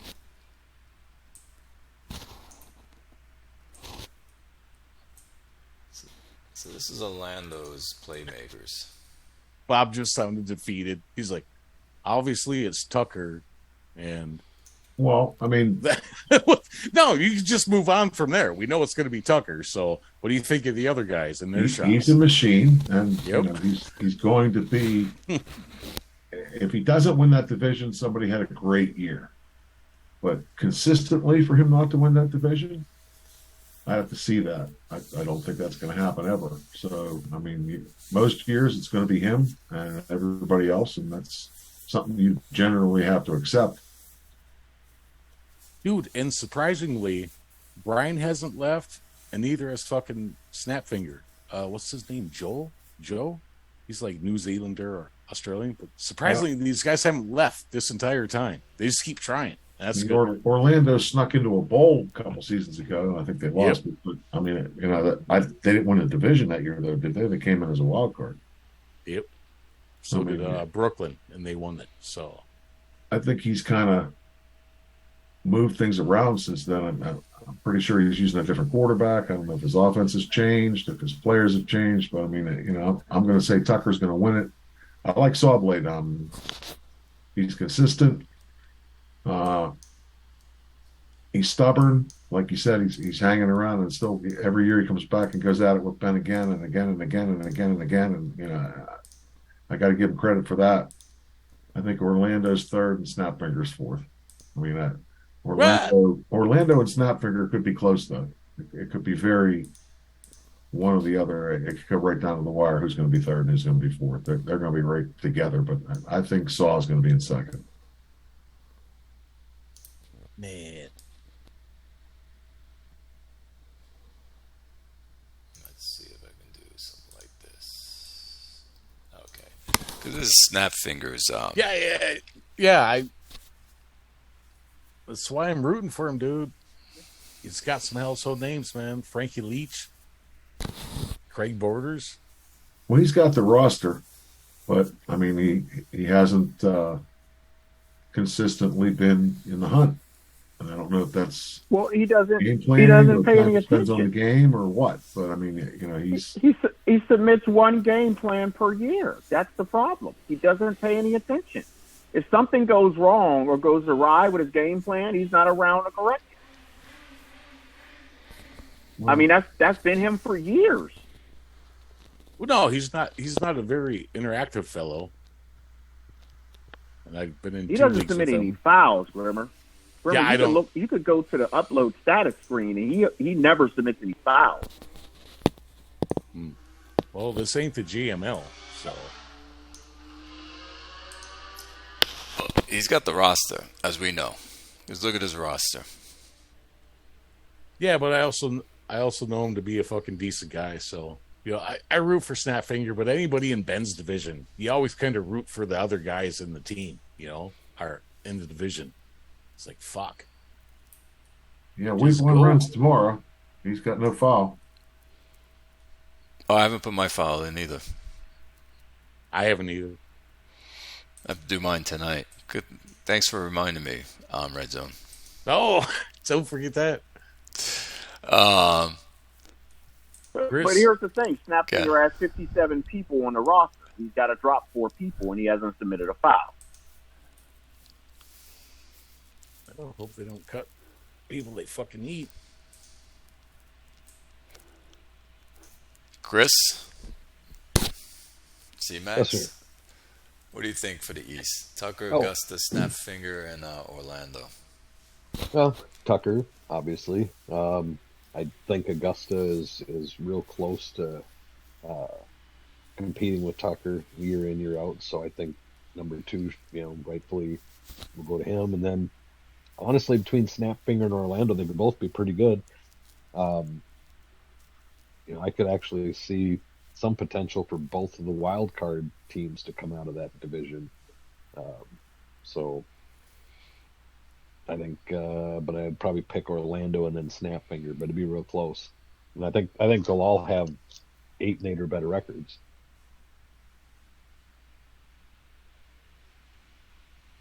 All right. I'm going to pick Augusta. And then I'm going to pick Tucker. And then I'm going to go Snapfinger. And then Orlando. And that's how I see it playing out. You're picking Augusta to win that division. I definitely am. No hesitation at all. Okay, so my question is, why? Because I think Saw is also a good GM. And he turned his team around when he was losing last season. And he made it happen. Second, Ben is going to be using Darryl Taylor. And I don't think Taylor's going to play as well this season. Yes, he will. Hold on. I'm telling you what I think. And so that's why I'm picking Augusta. If Ben had a better quarterback, I would pick Tucker to win it. No questions asked. But it's the quarterback that I'm saying that Augusta's going to win it.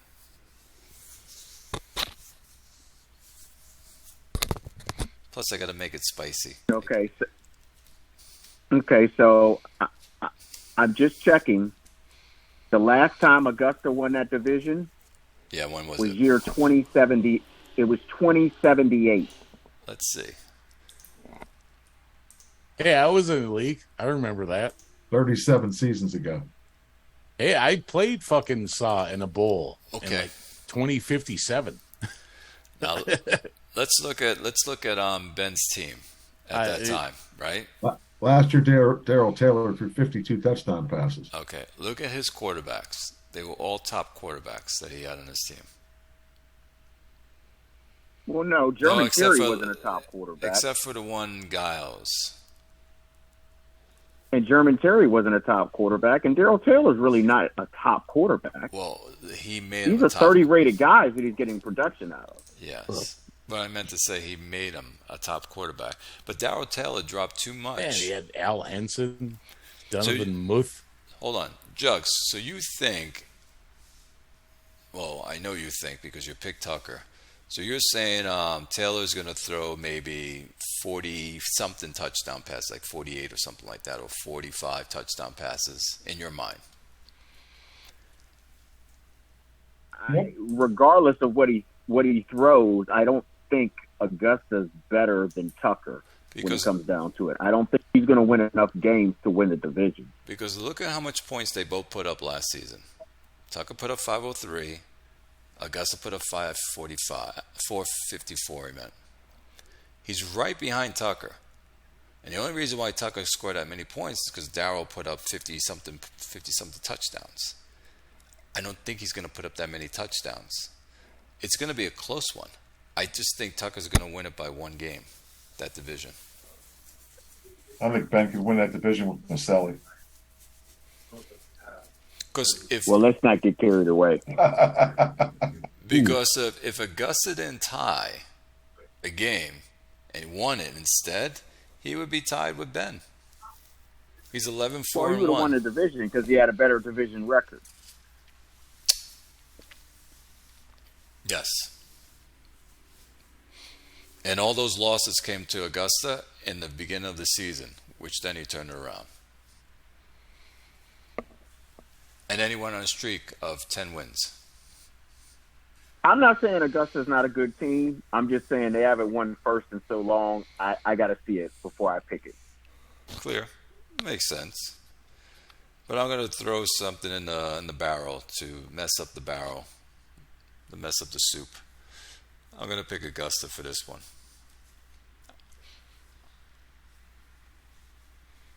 All right, guys. AC West. Grim, you want to take this one? Gutenberg, Masselouis, Paris, and Bordeaux? I think Grim stepped out. Red Zone?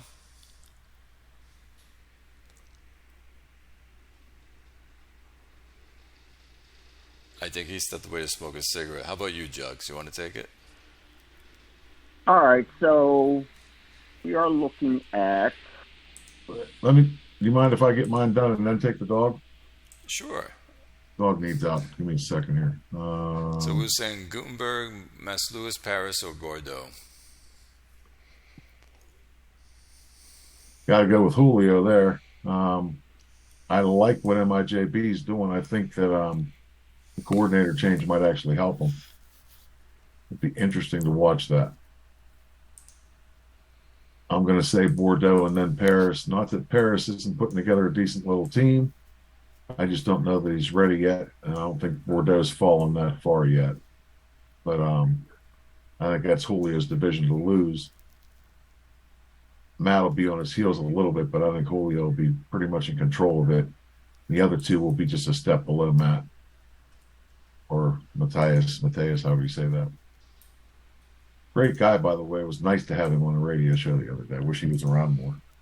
Yeah, it was fun having those guys on. Yeah, you got to do Saturday afternoons for that. Yeah. It's good stuff. I mean, you know, I don't got nothing going on. I can usually make them, and especially if I get to talk to like Jops, fuck him, and like Tom Melman. Melman was fucking awesome, dude.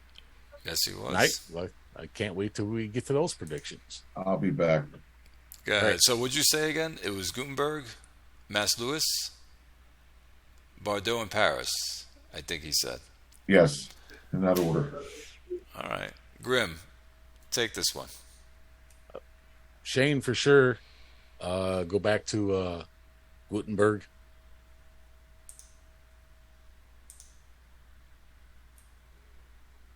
I mean, he's got... Wait. What do you want to see? His running back is here. We don't need to see. He'll probably make Holiday work. I don't even know this guy yet. He's a rookie. First round pick. Yes, at 31. Here's his tight end. Here's Barrymore. Yeah, no, Frederick Shane. And then he's got Burt came back. Yeah, he mentioned it. This is his main quarterback. Yeah. And the cohesion, the accuracy, the timing, and how many rings or how many championships now. But he could bring in fucking Jug's old guy and probably do the same fucking thing. He had a great preseason. Anyways, Mass Lewis, if you want to pull up that guy he got with my pick, he was like, what? Remember Rick's chart? Rick sent the little fucking draft chart in their little chat. This was one of the only guys that went up. Look at this motherfucker. I mean,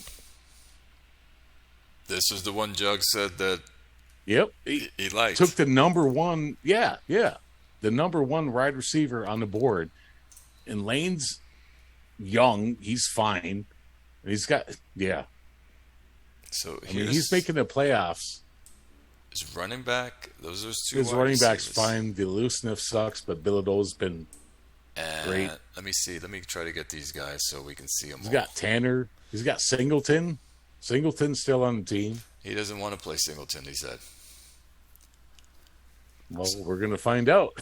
He said Tanner is his quarterback. We asked about Singleton. He says he didn't like him. Wasn't he holding out for a second? Tanner?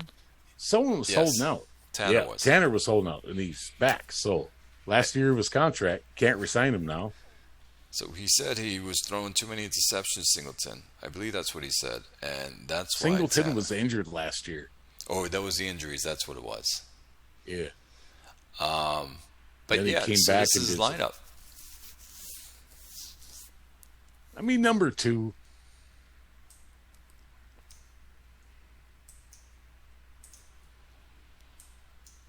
And then you got Paris and Bardot. Now, Paris got the new quarterback, as we know.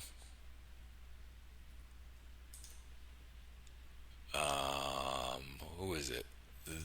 This guy? Donaldson. That's it. He got it from Red Zone. Guy. Yep.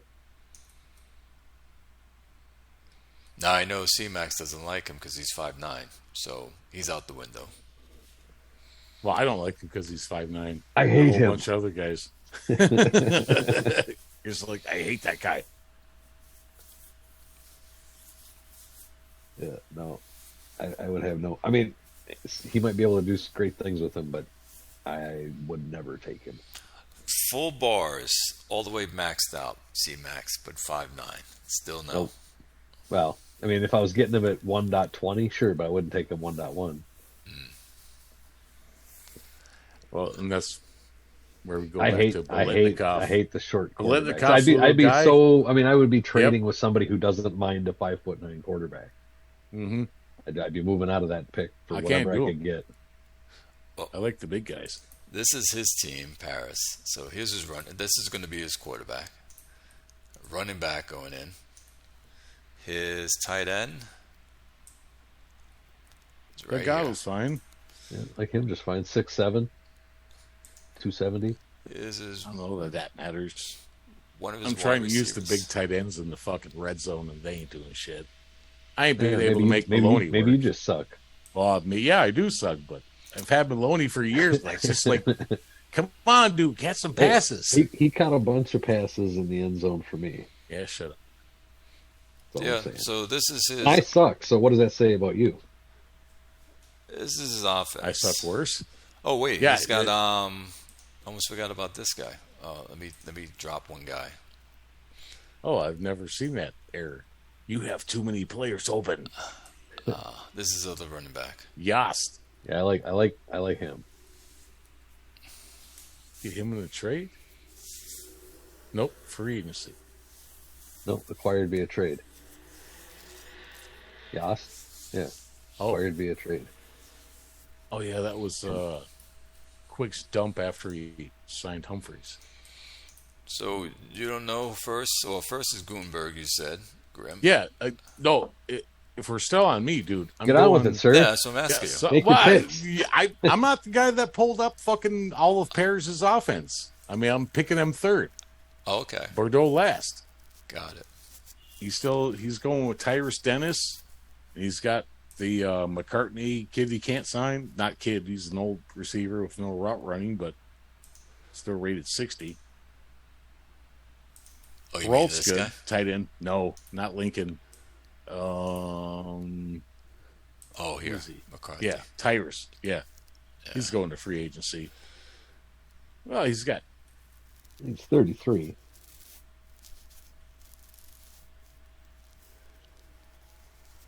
.55 route running, so yeah. Must have been injured last year too, so yeah. The two Tyruses are going to free agency next year, so I might have to pick up Dennis and see if I can finally do something with the guy. Yeah, he can't get his team over the hump, Bordeaux. Jugs? Steven's still here. Well, he's not going to get his team over the hump if he keeps starting Dennis. He just throws way too many interceptions. And that's going to be the problem. Yes, I got Gutenberg, as Clay would say, first. I got Mass Louis second, Paris third, Bordeaux fourth. I think Mass Louis, Augusta, and Orlando are all going to vie for, what is going, and Harlem are all going to vie for what is the second wild card. The first and the second wild cards. Interesting. Yeah, I like that. I don't see. I'd be curious to know. Fredrickson is about 10 points better than Keelik, but Keelik has 11 years of cohesion on his team. He's going to lose that if he starts Fredrickson. I'd be curious to know, is that 10 extra points overall going to make up the difference that he's losing in cohesion? He's talking about Gothenburg. Okay. Gutenberg.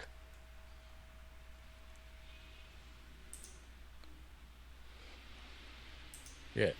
Between Bob and Bert. Oh, he's paying him $35 million, so.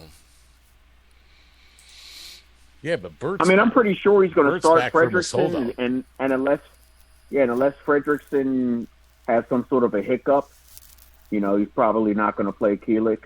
But he's basically throwing. Not throwing it away because he's still on the team, but he's basically given up 11 years of cohesion at the quarterback position to start Fredrickson. Does he see Fredrickson as making that much of a difference more to just throw away the 11 years of cohesion he has? Well, I think he was signed because fucking Bert was holding out. I would. Yeah, but he capped out his whole team to signing. True. He posted that. He said he literally capped out everybody to signing. But now he's not holding out. And you might have the best Right, year of his career. Well, yeah, but no contract. Last year of your contract, I held out. You didn't want to sign me. But you're paying $35 million to a backup. You're paying 3 years and $120 million to a backup. There you go. That puts it in perspective. So maybe he'll get on the forum and explain why he did what he did. No, Bert was holding out. He already did. Yeah, he already did. Oh, he did. We'll see what Bob does. He said he refused to pay Burt. Right. He said he didn't care. Yeah, Yep. He said he didn't care what he wanted. He wasn't going to pay him, and he ended his holdout after week 4, after preseason week 4. Yep, and especially and Burt because played out of his mind in the preseason. Yeah, I think he threw like 4 or 5 touchdowns in that last game. Yep, Oh, okay. and Burt still had 2 years on his contract. I'm going to say fuck you too. I'll just grab someone else. Usually those guys come back a little quicker. See, but I guess that's what I don't understand. This has been his quarterback now for 11 seasons. He capped everybody out to sign Fredrickson. Why wouldn't you just sign Killick when he's the quarterback he already had? I wonder if he didn't feel comfortable with him. He's always feeling like unstable. Well, this guy's played way above his bars for the whole time he's been. I mean, look at his record. I know. Look on his record. I know, 118 wins to 40 losses. And look at his that is insane. He's a mentor. He's got really high leadership. Look at his quarterback rating, 86.6. That's for his and career. He's never been rated higher than 50 overall ever. The whole time he's been in the league, he's never been over 50. Just wins games, man.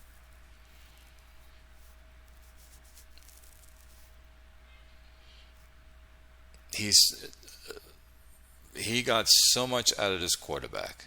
Didn't he used to be named fucking? Didn't he used to be named Cold Town Killer? He was the Cold Town Killer. Yes, he was. Yep. He changed the name. He picked up in the 6th round. He picked up in the 6th round, pick number 20. And this quarterback outplayed almost a lot of the quarterbacks in the league. 2 rings, man. He probably outplayed everybody in that draft class. I mean, we'd have to look and see, but I bet he outplayed everybody in the draft class. That would be interesting. 3-1 and wins the losses. I mean, that's crazy. Jugs, that would be interesting I mean, to see that. That's Tom Brady. I mean, he's Tom Brady. He's picked in the 6th round. He's got all these wins. He's essentially Tom Brady. And what did they do with Tom Brady? They chucked him to the thing, and Tom Brady went to Tampa Bay. And I think I'm an idiot. You know where Bert's from? Where? Cole Township, Pennsylvania. Cole Town Killer. Right. I think that's where the nickname came from. Right. I just got it. But now that I'm staring at his player card. I didn't get that until you just told me. So we're both. Well, that's where the Cole Town Killer nickname came from. Now he's Night Raven. I just thought Night Raven is like winning bowls and shit. I just thought that was Julio's character he liked somewhere, and he just named his player that. That's why I actually looked up serial killers. I'm like, is there one named this? Or why is his name Cole Town Killer? Wow. You're going serial killer. I'm thinking like because they call players when they're good on the field a killer. Yeah. All right, so that's your take on that. I've never been into these nicknames, but I'll tell you what, I love Hammer and Harden. I may have to start. Hammer and Harden. There you go. Oh, yeah, that one guy I tried to get. Never going to let me forget that, Artie. Nope. See, Max, did you call this one? AC West. Gumbert. I think you did. I think he stepped out. I will call this one. I'm going to go with Gutenberg. Oh, yeah, Chris called it. Gutenberg, Mass Lewis, Paris, Bauer, be right back. And that's what I'm going to do. I'm going to do Gutenberg, Mass Lewis, Paris, and Bordeaux. Bordeaux, until he fixes his quarterback, is not going to go anywhere. I'm always rooting for Paris. I always think because he's got the roster to do things. And it's just his quarterback holding him back. Can he go 8-8 this year, though? He almost made it last year. We're always calling for Paris to go 8-8. Can he think go he can do it?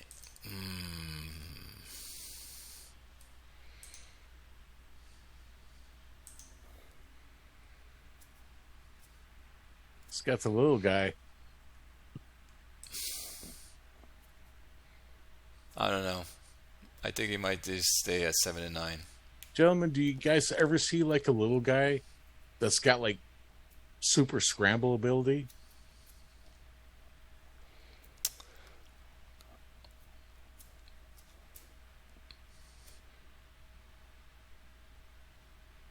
No, if you're asking me, I'm asking everybody. You know who would is know anyone better? even here?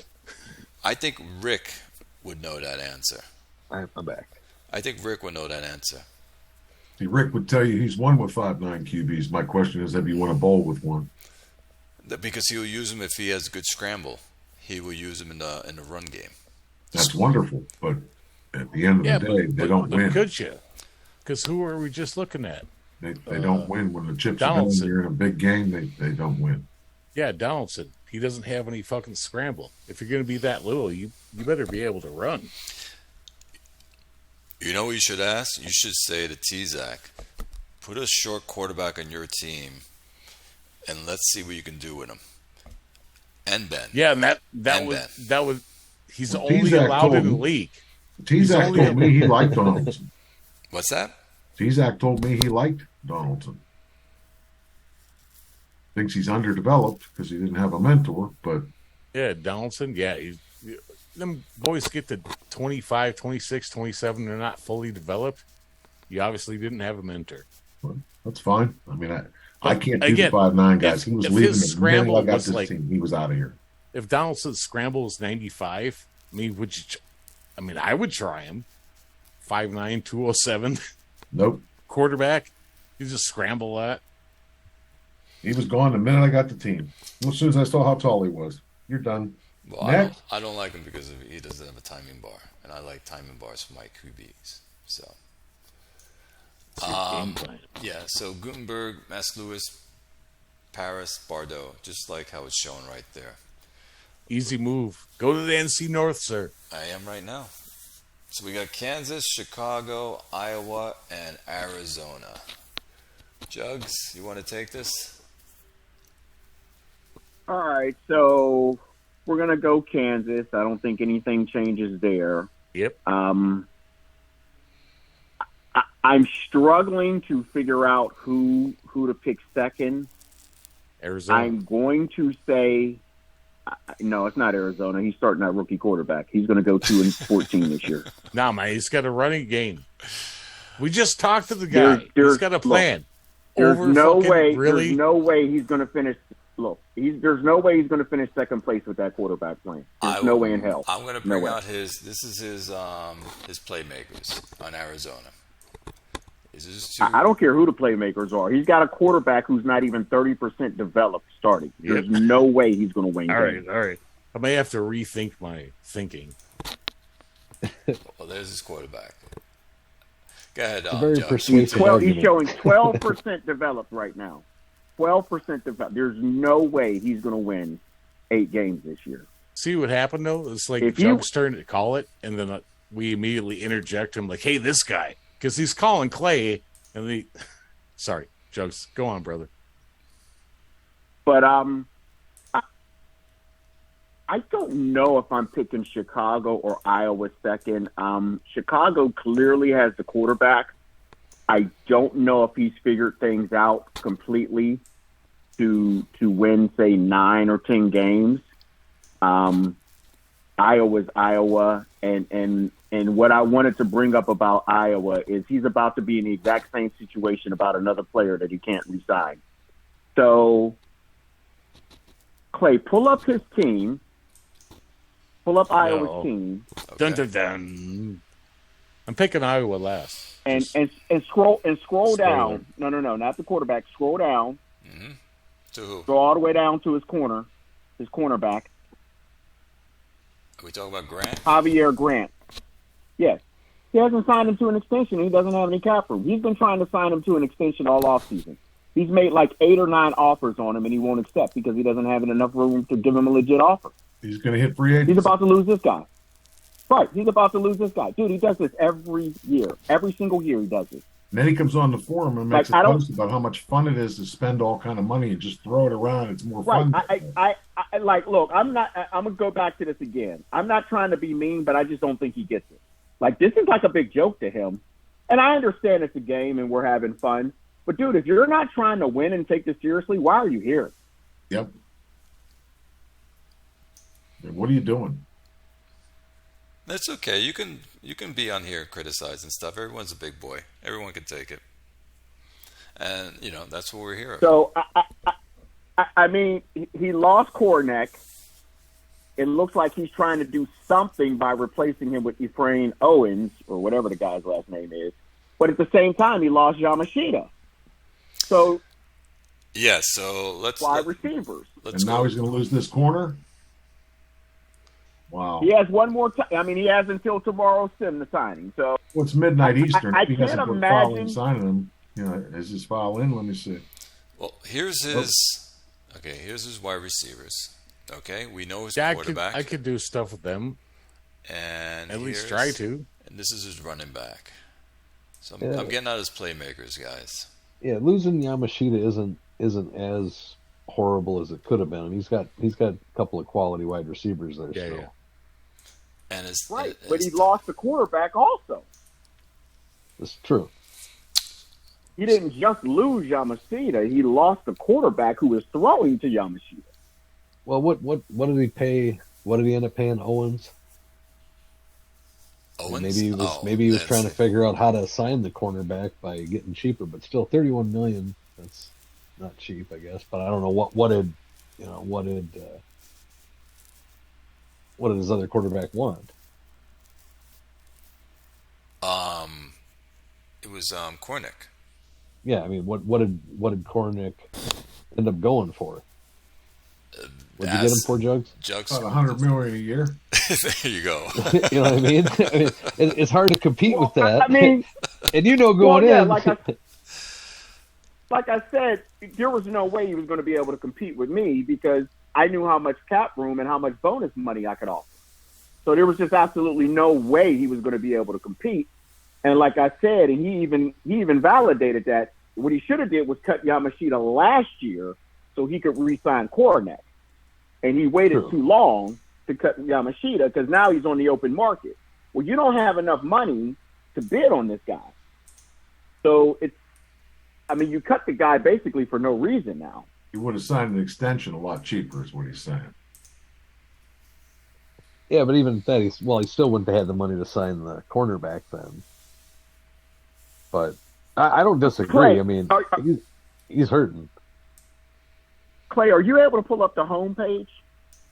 On the IHOF homepage? Sure, I can pull it up. Yes. I'm here.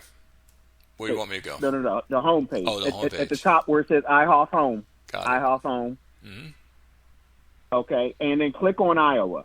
Click on the team for Iowa. Got it. Okay. Click on his corner, Javier Grant, wherever he's at. Got it. It's coming up soon.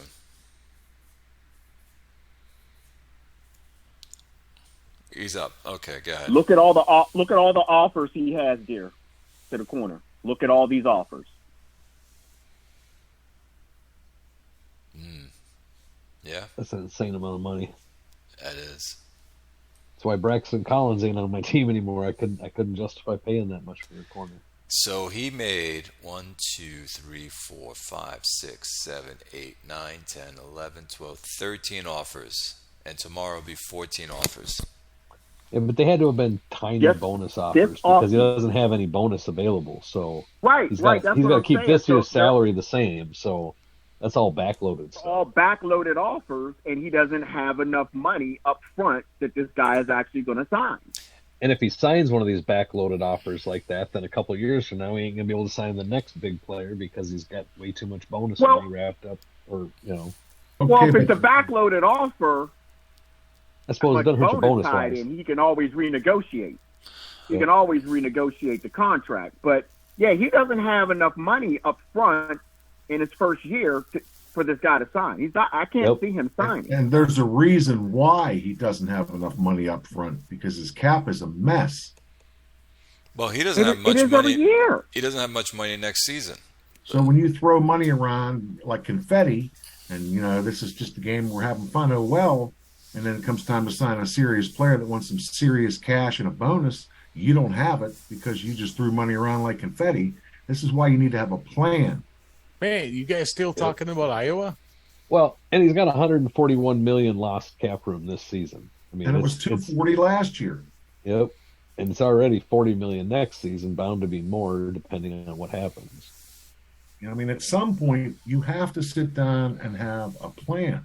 Even if it fails, you have to have some kind of a plan, or you have no chance. If he signs that player, that cornerback, I bet you he's not going to have any money next year in salary cap. Exactly. You can't sign that guy. He doesn't have enough cap room to sign that guy. That's why he keeps denying all the contract offers. I mean, you could look. I mean, you could just look. Each stage, step by step, he's offering a little bit more money each step, and the guy keeps declining it because I could, like I said, I can guarantee you there's not enough money in year one. Yep, he can't have it. He can't have hardly any money in year one because his number can't go up. And what is the number of times you can make an offer before that player says, "I don't want to talk to you anymore"? Isn't there a cutoff there somewhere? I always think there wasn't there in the system before? I don't think there is. I think there used to be back in earlier versions of the game, but I haven't seen it in a long time. Okay. Where it was like after 3 or 4 rejected offers, they'd say something they're not interested 13 in offers is a lot. Yep. I'm just saying. Actually, 14, and tomorrow will be 15. Well, he has no following. It's midnight. He's in bed. Now, the thing is, when you get all these high-rated players like he has on his team, it's hard to hold on to all these guys. It's too expensive. So you have to win. Especially when you don't know how to manage the cap. But you can't even do that. You can't. Some of those guys got to go. You got to pick the guys to keep, and then bring in lesser players and do what you can. Yeah, well, I mean, it's been one thing after another. But you trade Bill and you don't get any draft picks. Yeah, Kornick walk as a free agent, and you cut people that you just re-signed in the same stage, so their bonus hits and kills you there. And now you're going to lose this corner, and you cut it Yamashita to try and re-sign Kornick when you had no chance to. There was no point in letting Yamashita go. You had no chance to re-sign Kornick. He was never going to outbid open. Yeah, shoulda, coulda, would you? But you have him now, sir. So I expect, Bob, 1,000 yards out of Yamashita next year. Get at it, sir. Well, he's got Fields to share the ball with, and we do have a running game here too. So yep, 1,000 yards, man. You can get it to him. You owe me that, sir. You stole him from me. You owe me that. I bet more on them than you did. So with that being said, well, you technically stole him from Chris. Then that's fine. All right. Good, so with that being said, I'm going to say Kansas, Chicago, Iowa, Arizona. Thanks for moving us. Kansas, of course, in the playoffs, and I don't think the other 3 teams even sniff the playoffs. Oh, I think Arizona. Maybe. And I will just go ahead and quickly echo Jugs' sentiments on that division. Exactly how he put it. Okay. How about you, Red Zone?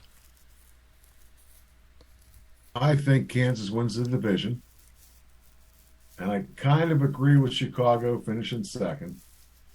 But honestly, I think Melman's good enough to sneak into third place, even with that undeveloped QB. I think it's going to be Arizona, then Iowa. Okay. Me. Yes, me. You go up. You're up. You're going to win it. Melman's coming up second place. Maybe a wild card. I think he's determined. We got to talk to him this Saturday. I'm listening. That was all he had. No. Yeah. Then Chicago and then fucking Iowa. But okay. I like Arizona. I like Devine or McQueen. Devine was the other guy in North Plainfield. McQueen. I think Melman's gonna fucking pop up there and maybe get a wild card spot.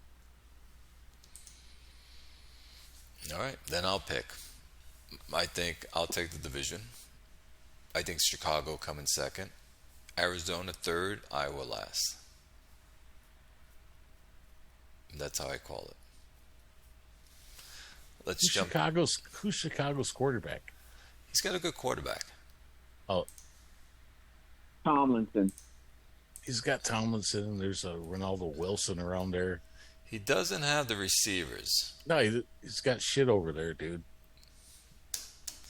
So he's got the quarterback. So I think Melman's got a better chance than Chicago. You guys are all calling Chicago second. He ain't got shit over there. Are you offended, sir? No, I'm really not. Just How dare you? Let's go. Yeah, go ahead. No, go ahead. What are you going to say? No, I was just going to say, I'm looking at like all these teams and all the divisions. I'm like, Are you looking at him really like that? Nah. Melman's coming up. Chicago, Iowa, and Arizona all close together with their roster and stuff, so it's a toss-up. However, that's how we placed it. But you're calling it. Yeah, Clay, anybody that's going to come and chat with us, dumbasses, I'm calling them for the playoffs. You want to come and talk with us? He's in your division. You guys had some back and forth when he was on.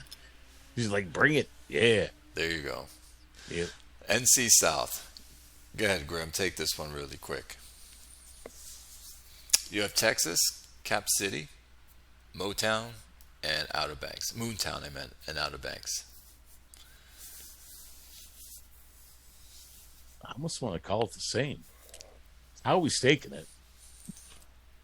I got disconnected. Yeah, we saw that. We're just now on the NC South. Grim's calling it. He's the first one. Texas, Cap City, Moontown, and Outer Banks. Wow. Why is Outer Banks so far down? I don't know. He's been up and down. And this is quarterback. Yeah, that's the boy, Ronaldo Wilson. I just mentioned him.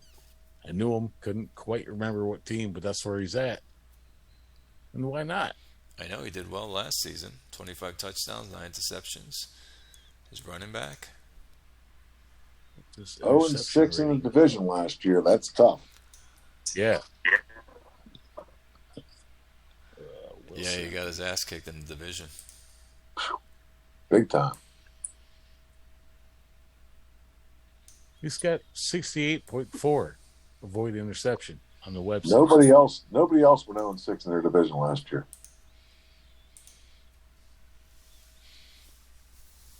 Well, on the plus side, it couldn't get any worse for him in the division. So no, it's got nowhere to go but up.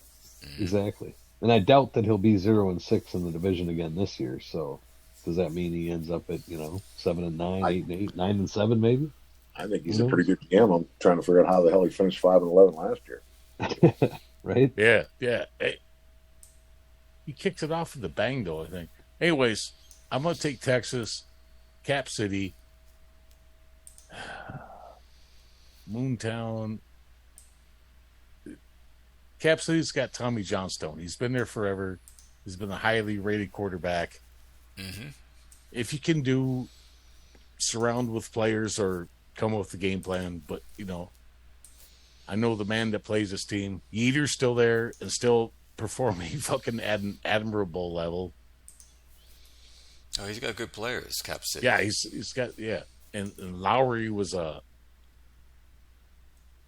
pick 24. I mean, the endurance ain't there. He's got guys. I mean, yeah. So I pick him second. I'm probably to make the playoffs again. Texas, Cap City.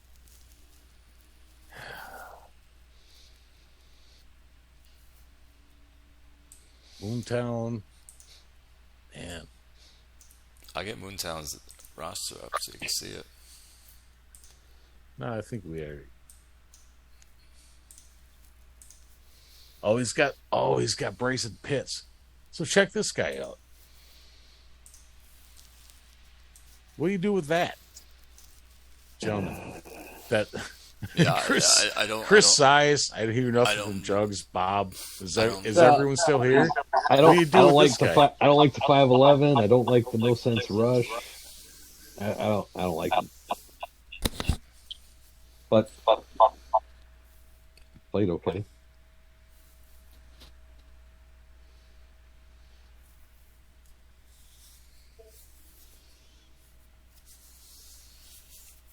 Grim, you fell asleep?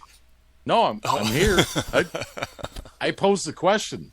Nobody said anything. Oh, so Chris, he answered. I said there's like I don't an echo. I don't like him. Yeah, there was a weird echo. You don't so like him. I don't like him. Talking. I don't like him at all. I don't like him at all. Nope. There's two. I said on, I don't know if it was the last show or the show before that. I don't like him at quarterback. I don't think he's any good. I think that's part of the reason why he can't win consistently, and I don't think he's going to win consistently as long as this guy is a quarterback. I'm picking Texas. I'm picking Capital City. I'm picking Outer Banks third, and I'm picking Moontown to finish last. There you go. And look at his wide receiver, Clay. Over to the left, Graham Glassaw. He's getting old. Yeah. I tried to trade for this guy, I think 3 seasons back. Yeah. And he talked about fucking running him into the ground, and he really did last year. 17 touchdowns. I mean, Look at his roster, Moontown's. It's not bad. It is not. It's not really bad. not. And so it hurts when you have a roster like this and you don't make it into the playoffs or a bowl, because then you got to get rid of your guys.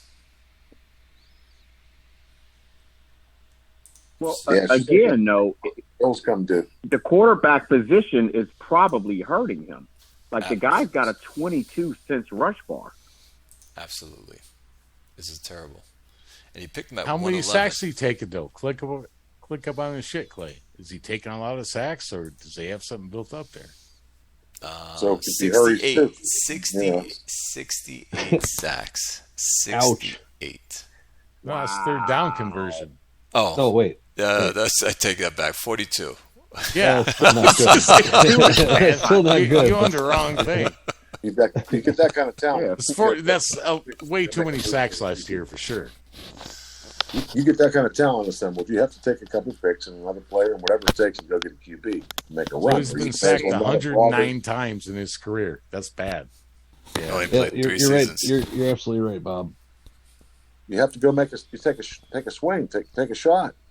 Say it again. If you've built up your roster like that, you have to get a quarterback. You got to do whatever it takes. You got to get a quarterback to take advantage of it. We talked about this in like a couple of shows back. You got to throw in the chips, spend whatever you have, give 4 first rounds, and grab a quarterback from somebody that doesn't need one. Like, he could have went after Cushman. Whatever it takes. You got a roster like that, you have to. You got to put a trigger man in charge. You can get you a championship. You got to take a swing. I don't know, Clay. I think you spent like a whole bunch of first rounds on these guys' championship. You got to get there soon, brother. I know. Because I agree. Your defense is lacking. The other areas are lacking.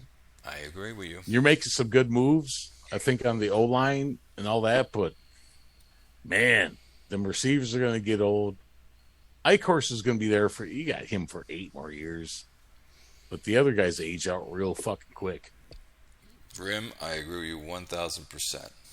Man. Yeah, well, hey. I do shows with you also. I care about all your teams. I'm like going, shit's coming up. Shit's coming up. I'm going to go with Texas, Cap City, Outer Banks, and Moontown. Yep. I have to agree with what Jug said. Until Moontown gets his quarterback, he's going to be at the bottom. Cap City and Outer Banks are kind of like the same type of team, but Cap City, I think, just has a nudge over Outer Banks. And Howie always dominates his division when he's present. It was just that one season. So that's how I see it.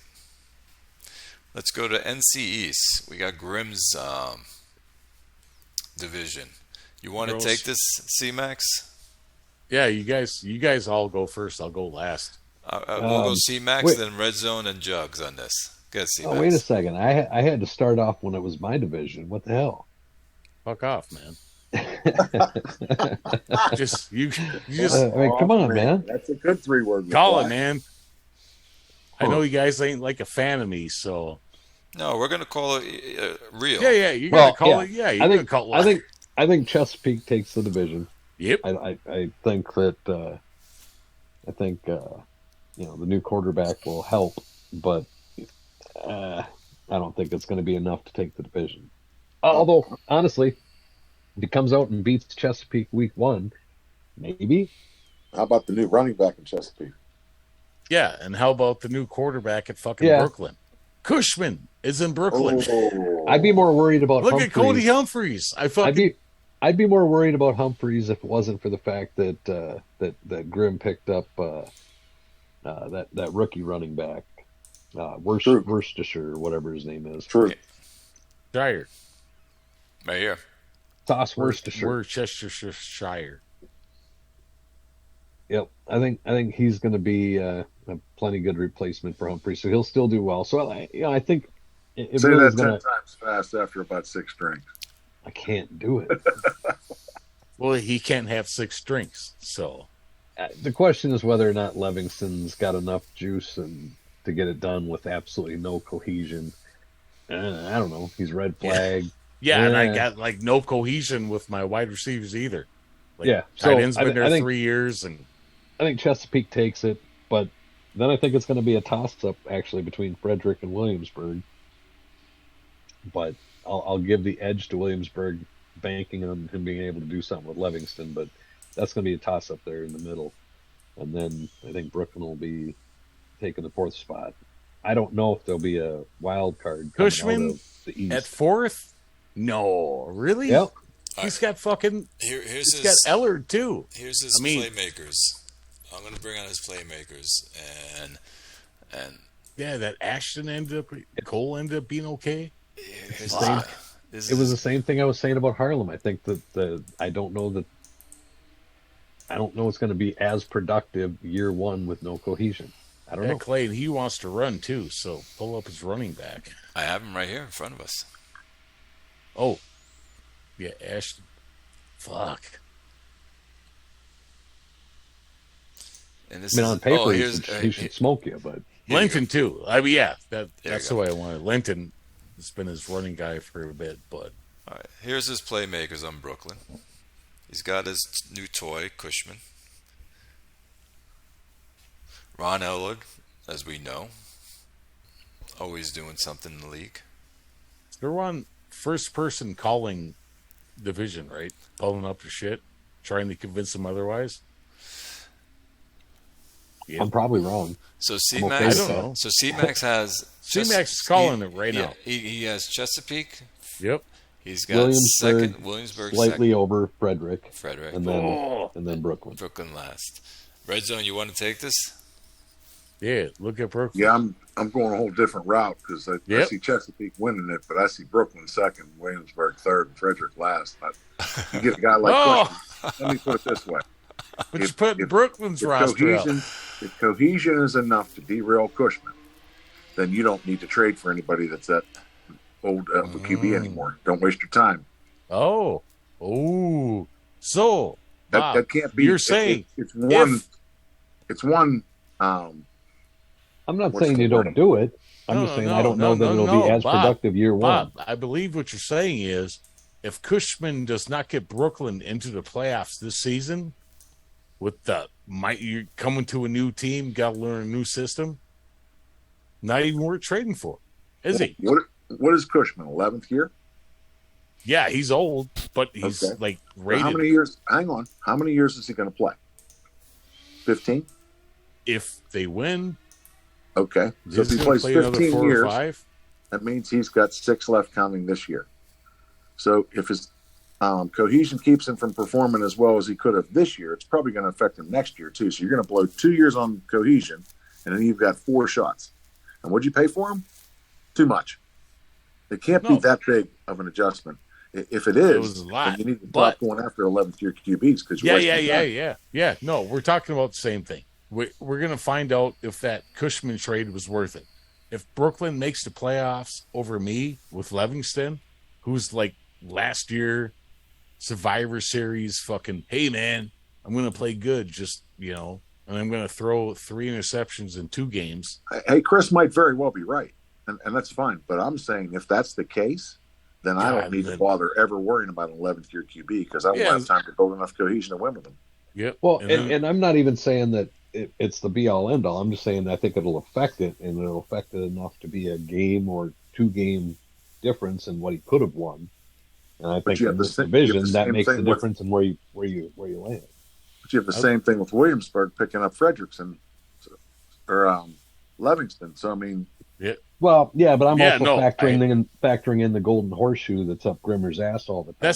That's really. Okay. Yeah, really, I mean, it's lessened a bit in the last 2 years. Well, yeah, I'm sure there's not as much gold as there used to be, but I see you do weird shit all the time with crappy teams. So. That's funny. There's a little edge I'm working in there. So I'm just all I'm saying is that if cohesion is that big a modifier, then you need to have a cutoff on how old a player you're going to bother chasing after. You know what? You're going to spend cohesion building that cohesion players, back up. Red zone. You make a good point on that one. Yes. That's actually a very good point. I agree.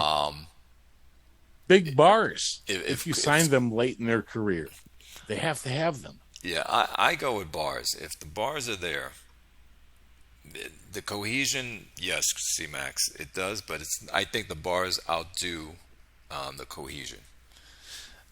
Well, no, what he's saying is exactly right. It could be one game. And that one game might be the difference between Brooklyn being in second place and Williamsburg being in second place. That's fine. I'll go along with that. But if it's going to be a bigger deal than one game, I don't make the trade.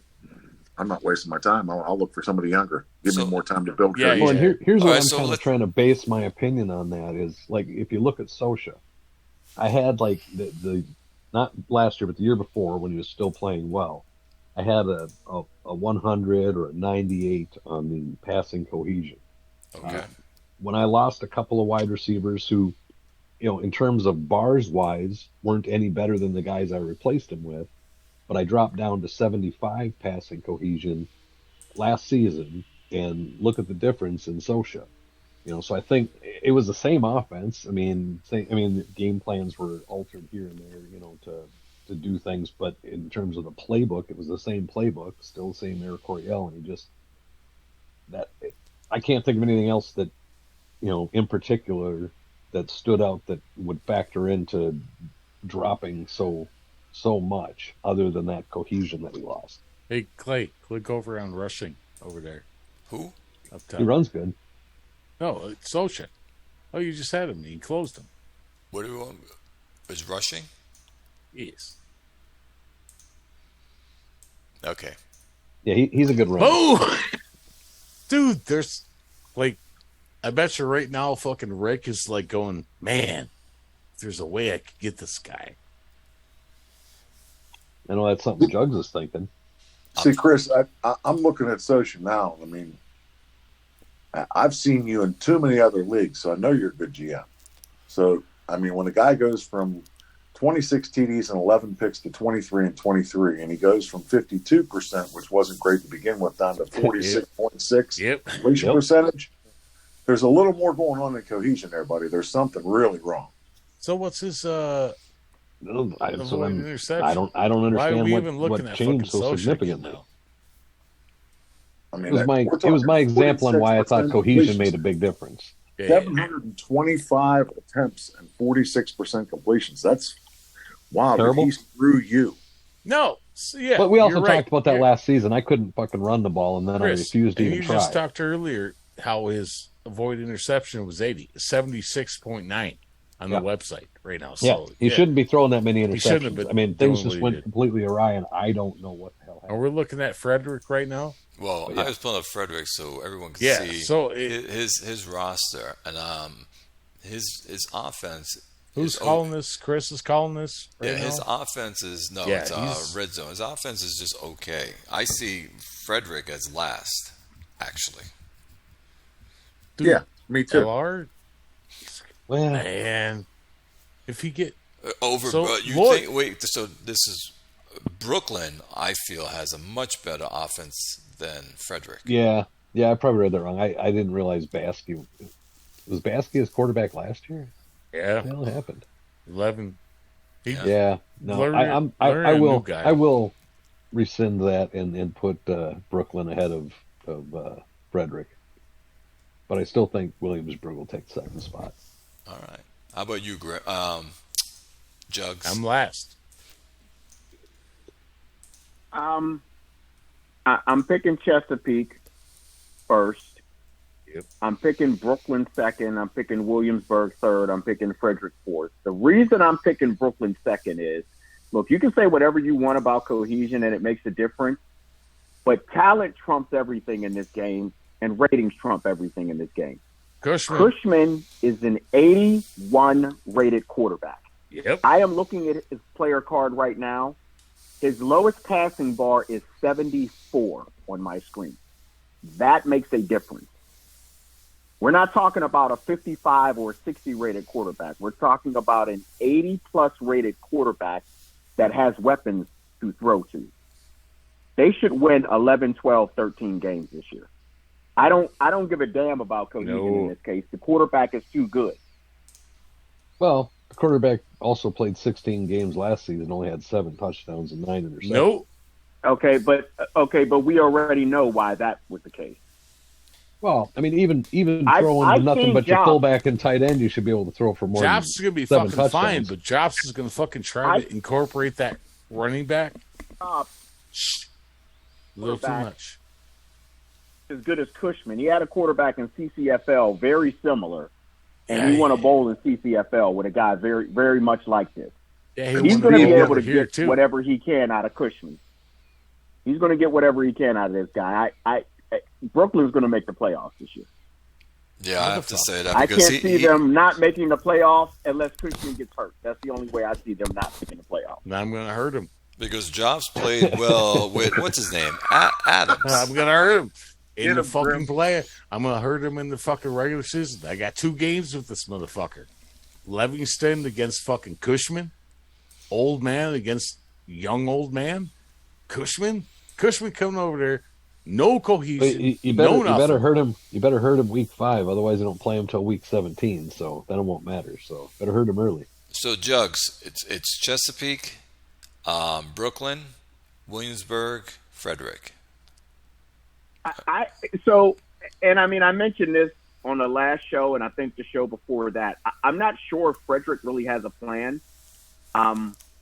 Baskey started 11 games for him last year, and Coffey started, I think, 5 games for him last year.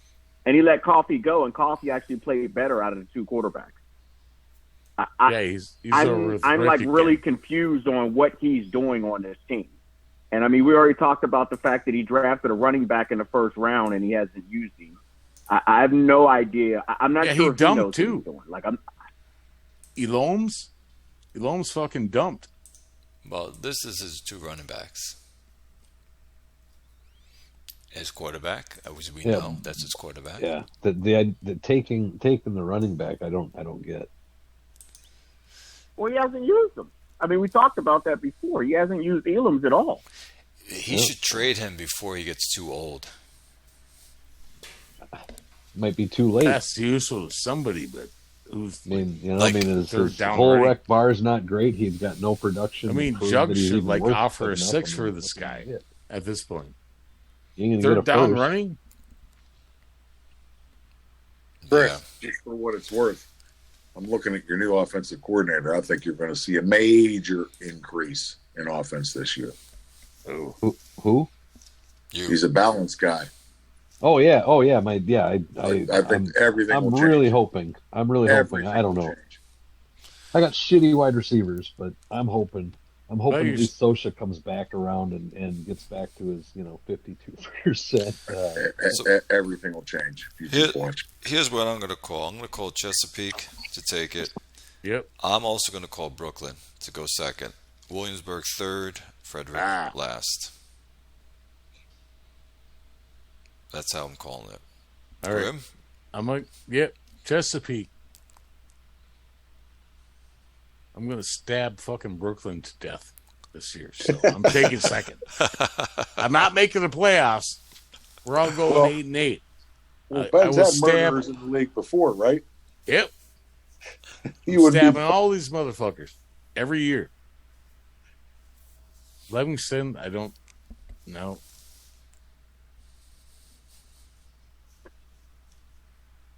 Carry on. That's all I'm calling it. Okay. 8-8, all of us. Chesapeake, 12-4. All right, last division, NC West. Red Zone, take this first. You got Oakland, which is Jugs, Hanalei, Fairbanks, and Colorado. Oakland, Hanalei, Colorado, Fairbanks. Colorado is not a 5-10-1 team. I don't know what happened there. So be careful, Hanalei. He's going to be right on your heels. But I think Oakland's, with Kornick, that's their division to lose.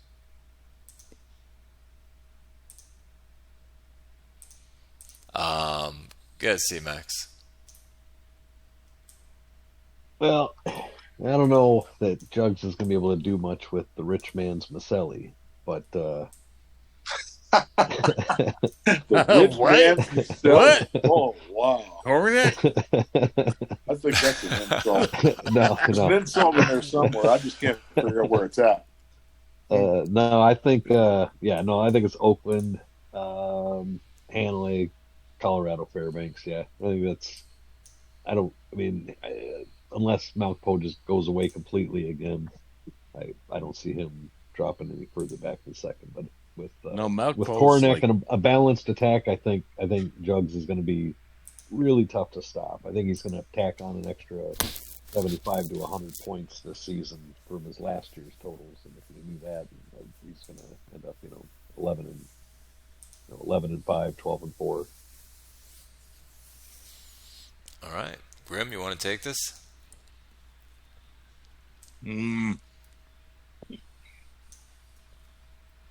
Kornick, Bolitnikov in the same division.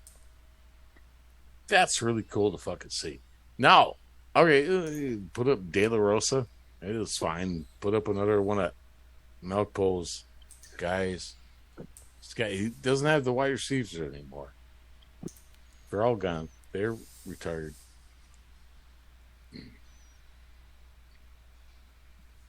Doesn't have the O-line.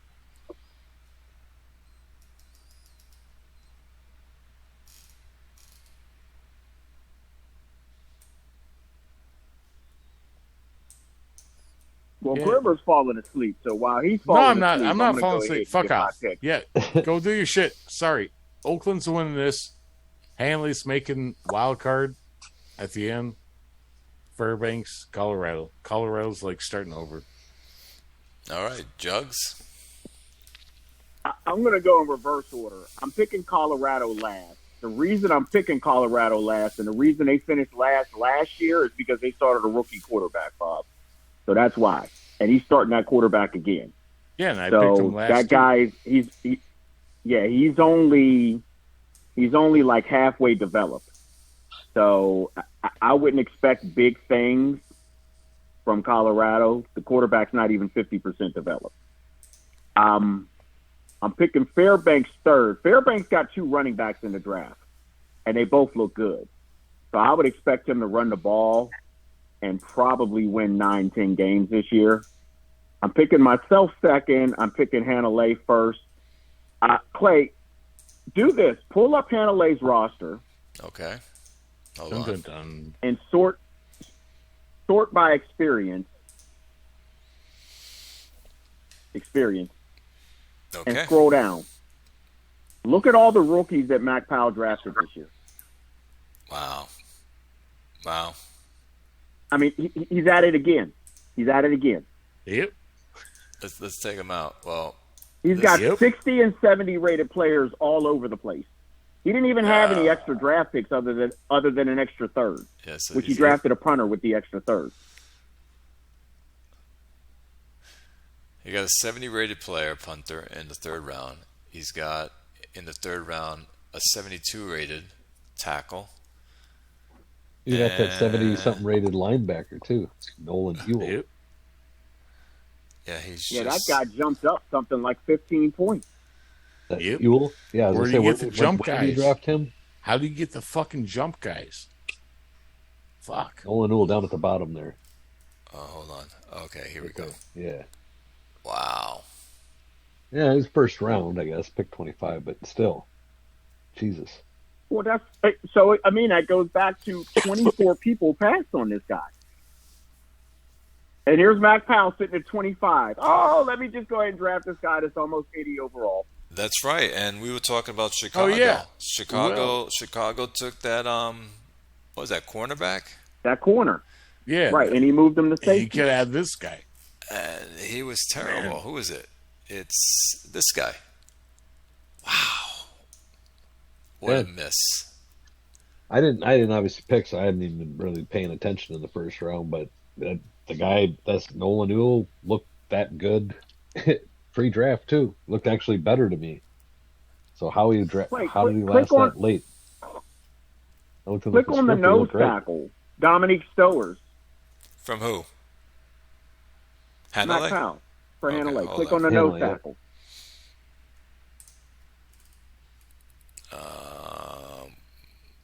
Stowers, yeah. Got it. Okay, so go click on the scouting report. Look how far up this guy jumped. Yep. Yes, he did. Low volatility. Fifth round pick. Yeah, very low volatility. What was it about this guy that he saw that made him? I mean, he's slow. His agility sucks. His broad jumps mediocre. What is it? Is it because he's six? Is it because he's 6'1", 313 and was born on 310? Is there some kind of weird? Like, you know what I mean? Chris, who the hell knows? There's something that nobody else sees. I don't get it. That's what it is. You just hit it, Chris. There is a date when they're born. Go ahead. Yep. Jugs. Yep. No, also leadership. Click on the middle linebacker, Franklin. Hold on. Oh, fuck. Franklin. Okay, got him. 725. This guy? Click on the scouting report. Click on the scouting report for him. Yeah. Look at that. 19 Look at points. his run defensive bar. Look at his run defense bar. Yeah. You could just put this guy in goal line and short yardage. And his zone coverage This is is a just guy fine. who got in the seventh round. Bump and runs good. Yep. Got in the seventh round. You know, we're getting 37 some of them guys. He jumped from 37 up to. Well, I have him at 53. Now. Write this down, guys. 6'2", 249 linebackers, born in 11/28. Whenever you see him, draft him. No, I'm not doing that. Still cool. Well, it's not his bench reps or his 4.9 140 or his 7.24 agility. I mean, his combines are garbage. What is it? I don't get it. He doesn't miss. He did not miss on any pick that he drafted. He had 8 picks and he hit on all 8 picks. And Jug said something last one. He said that Ben and Mal Powell doesn't miss on the first round picks. They're all juicing. Duke linebackers are always juiced. There you go. Maybe that's what it is. Look at the tight end. Look at tight end Bubba McDuffie. I was going after that guy, by the way. He picked him before me. Of course he did. I was he's always smashing somebody. I was so upset. That route running. He was way down in the draft, and I didn't think anyone was going to see him. And there you go. Mal Powell picks him.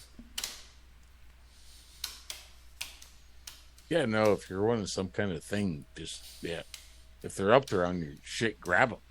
He's got to be giving these guys steroids or something. There's something going on. But this is a 60 rated player he drafted at the end of the second round. This is crazy. Yes. I mean, he did this whole draft. Yep. Third round right tackle, 72. Yep. Come on. All right, so now who y'all calling for this? He already did, and I called mine. No, I didn't call. I'm going to call. Actually, Jugs, I'm having you take the division, and I'm having Hanalei come right on you within one game. And Fairbanks. Hanalei has way too much talent. You have the running back, and you have now the quarterback as well to compete with him.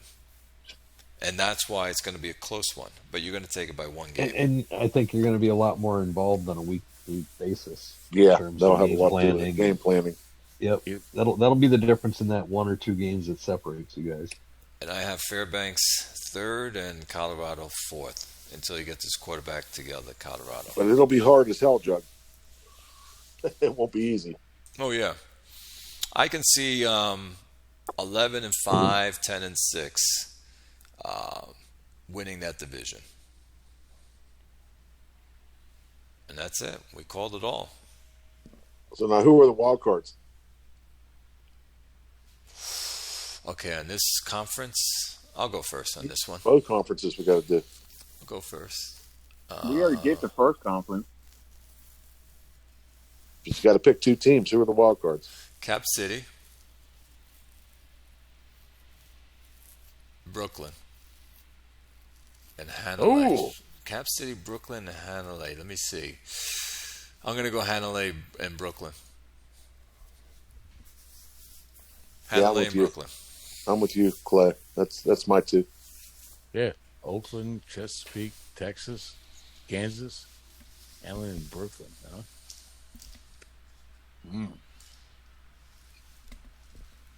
I'm going Hanalei, Cap City.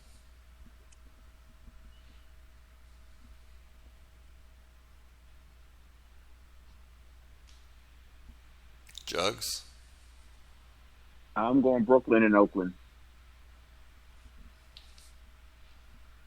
Grim, you called it, right? You said Hanalei and Cap?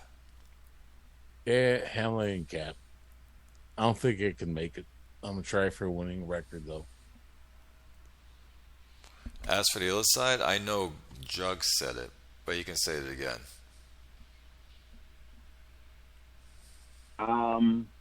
Augusta and Harlem. I'm going to say Tucker, because I have Augusta win the division. Tucker and, this is a good one. It's between Mass Luis and Harlem. Shit.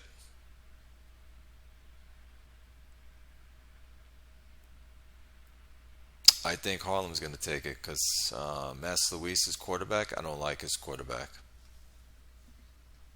That Tanner. So that's what I'm saying. Tucker and Harlem.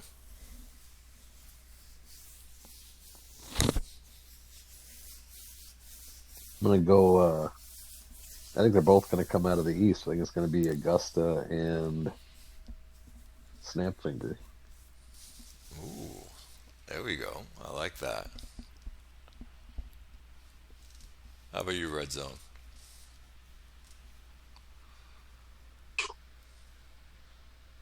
Well, I struggle with this because I hate. I know you do. To ever sound like some kind of a smack off that's going to sit here and say, well, I'm going to go do this and this and this and this. And everybody's like, that fucking arrogant son of a bitch. He thinks he's going to do this and this and this. He ain't no good. And then you have a bad season and you look like an idiot. I don't like that. I like the smack talk after, not before. But I also don't play a game to lose.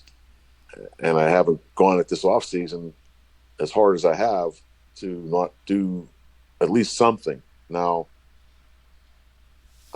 I didn't pick the division. I think, obviously, that's going to be TZAC.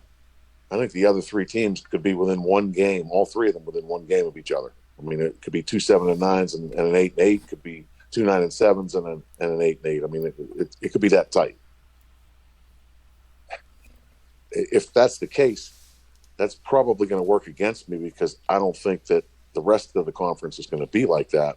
I think Augusta is going to be a wild card. And I agree with you, Clay. It comes down to Mass Luis and, knock on wood, hopefully me.